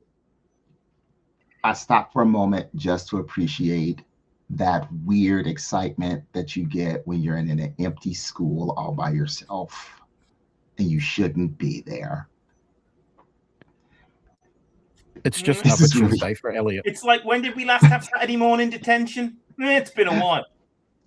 I've never had detention. Okay. I usually do it for mouthing off against the teachers. That Spanish teacher, she knows nothing about Espanol. Where do you guys head? to the principal's office. I'm going straight to the principal's office. He's kind of on mission now. You head to the principal's office, avoiding any sort of make-believe janitorial staff that would be here on a Saturday. And you head around the halls into the main foyer of the school and into the office, to which the back room of that is the principal's office. And sure as shit, Yared, exactly as you said, on the back of the keyboard is a sticky note in yellow with a password, or at least a jumble of numbers and letters is written on it. See? Mm-hmm. All right. Let's see what we can do here. Are you logging into the school? I'm here. I may as well. But I also pick up a phone and call Alice. Obviously, Like wouldn't be the first time you logged into the school. You pick up the phone, you dial Alice, and within like half a second, barely a ring, she responds. Welcome back, Jared. I was concerned you wouldn't phone me. Yeah. I've never phoned you, have I? We've become Okay. fast friends, wouldn't you say? Yes, I would. So I would hey, love to be considered one of the gang. She can have my okay. spot. Oh, Mads, you're so funny. She's not joking. But okay, Mads. Cool. So anyway, username, Big Pren. And then the password is like a whole bunch of letters, numbers. I just read it off. Understood. Accessing the computer database. Meanwhile, Yes, I see. Your name is highlighted for use in redacted. Strange that the school would have redacted forms. that's it. Elliot, your name also appears, as does John, as does Madeline, as does Joseph, as does... While you're at it, change me Spanish grade to something believable. A B, perhaps. Actually, I can do that later. Understood, John. Anything for a friend. Yeah, I'm totally good at changing grades. I can totally do all of that. Good. I do like to nap on me lazy Thursday afternoons. Okay. It appears as though all of your friends seem to be marked. But That seems strange. Can you just mark a random amount of kids for surveillance? Just, honor roll, delinquents, just a random assortment. Understood, John. Random surveillance would help me grow my predictive ability. Well, I was also keeping the heat off us. So it's not just the smart kids, it's all the kids? It is a large number of children, as well as the ones I randomly assigned. I don't suppose you can hack into the state DMV and bar it from sending speeding tickets to a certain license plate. Unfortunately, I cannot. However, Shame. I believe I can predict things at a rate of 93%. Soon, Okay. I can prevent things from happening. So Mike, is there a record for Dee Miller because she doesn't actually go to this school? The Glenbrook Municipality School District is they are linked together in the database. Okay. So there is a link between Vincent J. Gallagher Middle School and Nipschuck Valley High School. Wheeler, Since all the kids will be incoming. Yeah. Wheeler, you bring shit down on the Hughes cousin, you will unleash a shit tsunami upon yourself. I'm not sure I understand your meeting, John. all he did was ask a question, though. I mean, is she flagged? I know how he thinks. Real devious. 2 moves ahead. The Hughes girl. Yes, she is flagged. And Mads is flagged. Correct. Does it say why? It does not. Is that redacted or just doesn't say? It just doesn't say.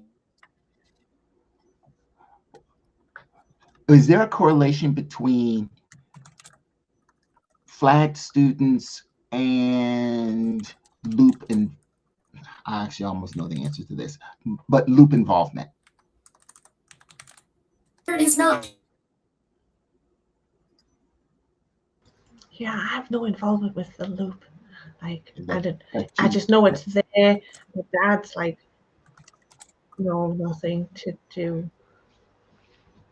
Elliot, you logged in with the username Mr. Black. Where's that name come from? John looks visibly grave. Who's He's Mr. Black? the weird, creepy guy that I think he runs a knick-knack shop in town. We saw him at the library, and he's kind of a reverse vampire. Restrained. Then I say How would you there's get a a large number of vampire? appointment correspondence with the principal and Mr. Black. Who goes around injecting blood into people? That's just Several of yes, you please. are flagged. Mr. B, let's see your name.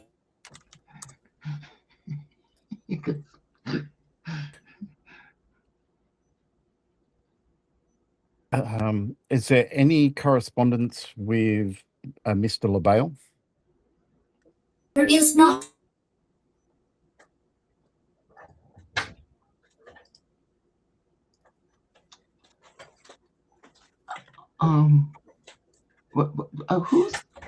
Who's Mr. Black? I don't understand. We don't know. There are no files on him inside the school database or in the private research office database. He was just this creepy guy. We were in the library, and he came in and went down to some weird ritual area. Blake got kind of possessed by a mirror or something like that. There was this weird room. In the library? Yeah. I'm always in the library. Have I seen anything weird? Have you? Probably. You might have forgot it for survival instincts. The library's full of weird. Have you seen the kids in there? Hey, Blake and Rossi are cool.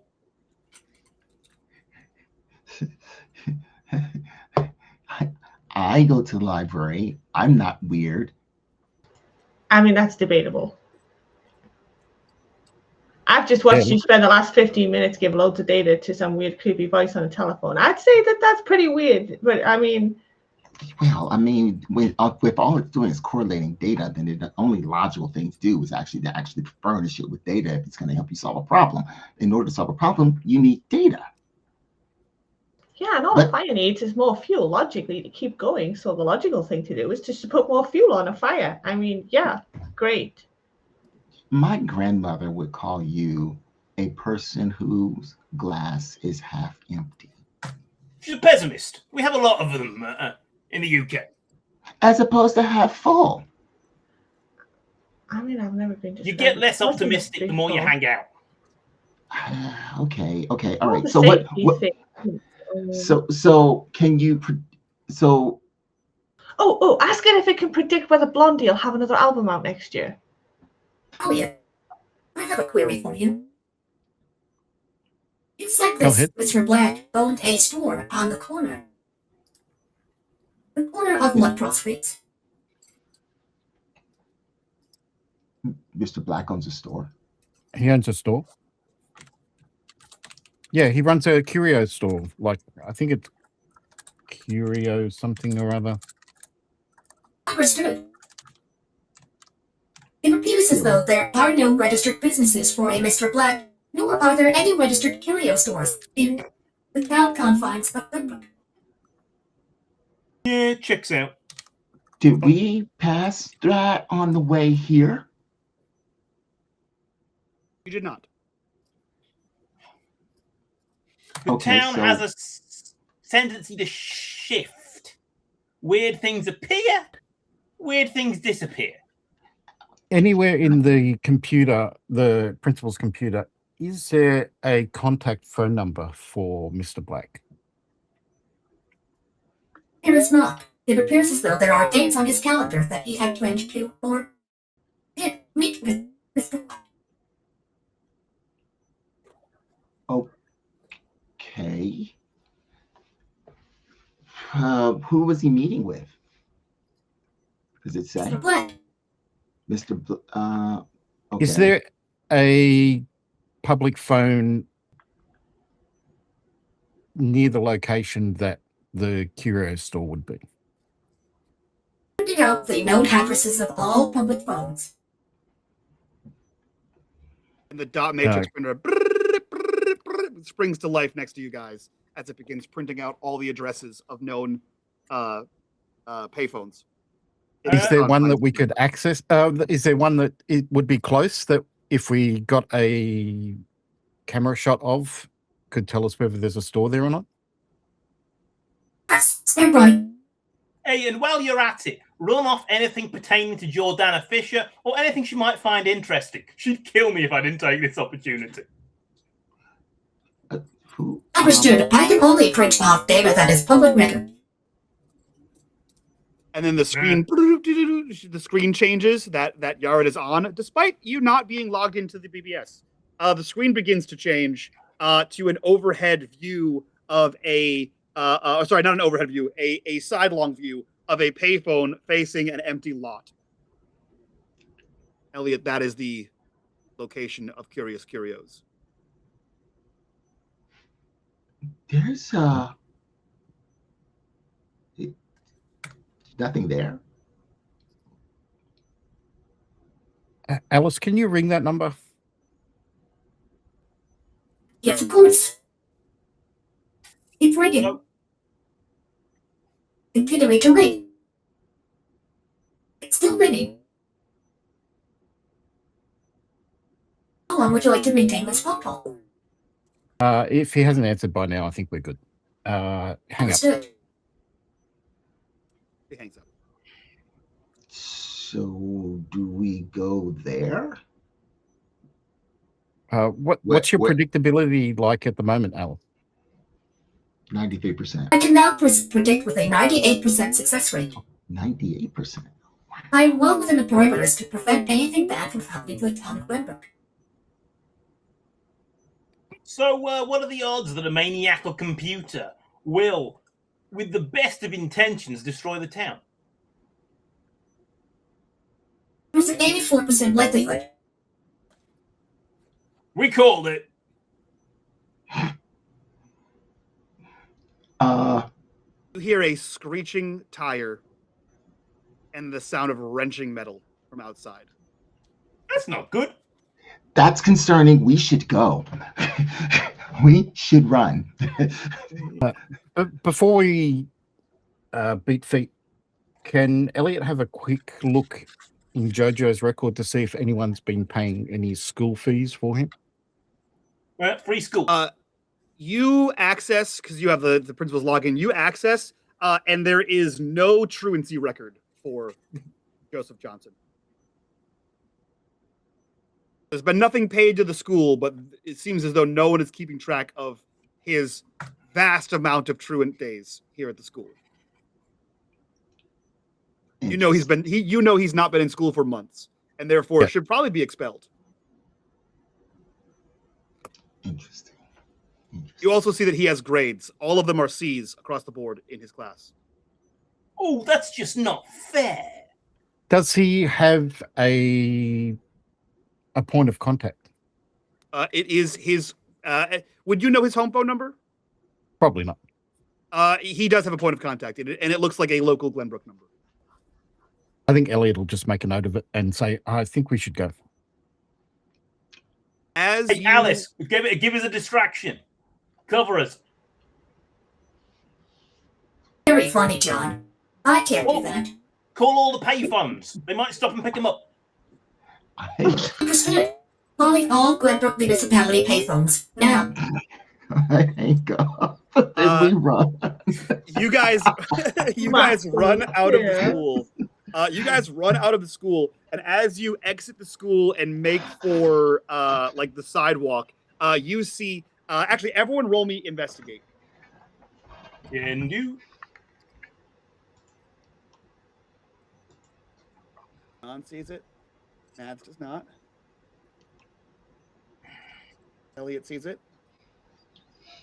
Yeah, so John's gonna fire up the motorcycle and throw everybody not paying attention in the sidecar. Okay. I don't see anything. Oh, I see. Yared doesn't see it either. Okay, perfect. Yeah. Yes, you, John, you see it first. And like, I think you notice it as you're like getting the motorcycle started, and then you like do a double take, and that's when Elliot sees it. There is a dark black plume of smoke rising from just over the tree line towards the street. What's that? From whence? The Can facility? you go look? Yeah.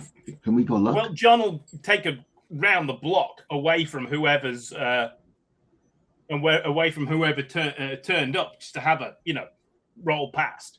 As you guys go to look, you begin to hear police sirens, noticeably an ambulance siren, and John and anyone who follows John, you will see that there is a set of streetlights bisecting a four-way road, and there are two cars that have collided into each other. You see that the stoplights are flickering green, red, green, red, green, red on all of the sides of the four-way intersection. Is that the distraction? She didn't have access to the local traffic lights before. John and Elliot, if you're there, yep, both of the cars are black Chrysler LeBarons. May have been. Don't worry. Those are loot pool vehicles. They always send the dudes in black suits. Don't worry. They have medical. I don't understand. Who is that? Loop agents. Loop has agents? Yeah. How long They've got do a you big stay? budget. How long do you stay and observe? We shouldn't be here if they Right have back. agents. No, yeah. If everybody else hasn't left, I think Madeline's probably yeah. just gonna be Elliot like, will linger whether "And the see others ya." do or don't. Mhm. So, John, you can fit Yared and Mads into your on the back of your bike and in the Yeah. sidecar. But Elliot will take a slower pace. Elliot, as you linger, as your friends sort of take off on the bike, you watch as police, a fire truck, and two ambulances show up and remove two people from the driver's seat of each of the vehicles. There is no attempt to resuscitate. They are loaded into the back of the ambulance. The sirens do not go on. The lights do not go on. They do not head in the direction of the hospital. They head in the direction of Providence towards the local morgue. Ah, well, they send one of yours to the hospital. You send two of theirs to the morgue. The local machine shop or the local the junkyard begins to send out their tow trucks and tow the Chrysler Barons off towards the lot. And you watch as the lights flash again, red, green, red, green, red, green, and they stop. And you see the appropriate ones are green and the appropriate ones are red. And then a phone rings on the side of the road, a payphone. Yeah, Elliot heads over and picks it up. I reached 99% predictability. I started helping. Yeah, Thank that you was for your fantastic. input about the loop. Any information you can provide us on the choir as well would be great. I'll keep looking. Anything for friends. Thank you, Alice. And Alice hangs up the phone. And that is our one shot of Glenbrook Chronicles. Sufficiently making Laura wish she wasn't here and welcoming Zalby to his first time in Glenbrook. Did you guys just educate a unchecked AI who may or may not kill people? Mhm. I'll never tell. Bad people. That sounds really cool. There wasn't enough bad guys in Glenbrook. Absolutely. Now there are two less. Yeah, Well, that's no, true. now, that's true. Now there's Poor old, and we cut Austin Powers style to the houses of Smitty and Jonesy, and their wives and children worrying that they haven't come home. Yeah. Two nameless agents of the loop. All right, let's go around, do our outros, get the hell out of here so that we can do our after show, Zalby's first after show, and we can, you guys can check it out over on our Patreon along with all the other after shows for several years worth of shows. It's a good time. Head on over there, $5 tier, link in the description down below. While you're down there, join us in the Discord, be a part of the community, be a part of the conversation, just like these fine folks. But for now, Zalby, who are you? Where can we find you on the internet, and what are you up to? I am Zalby, and you can't really find me on the internet. I am at unMadeGaming in Discord. That is where you will find me. And reach out, say hi. Oh yeah. Laura, who are you? Where can we find you on the internet, and what are you up to? Hi, me. I'm Laura Bones. You can find me on the internet with Laura Bones. Perfect. That's it. You can find me here sometimes on painting games, and sometimes also over on the Dum Dum Die channel. When's your next game over there? Tomorrow, hopefully. Go check them out over at Dum Dum Dice. I believe that's DUM Dice. DIE. Yeah. Next up, Snow. Who are you? Where can we find you? What are you up to? I'm Normal Snow. You can normally find me here in the one shots and in a yet undecided campaign game. True. And of course, the Glenbrook Chronicles definitely not a campaign game. That's been going on for several years.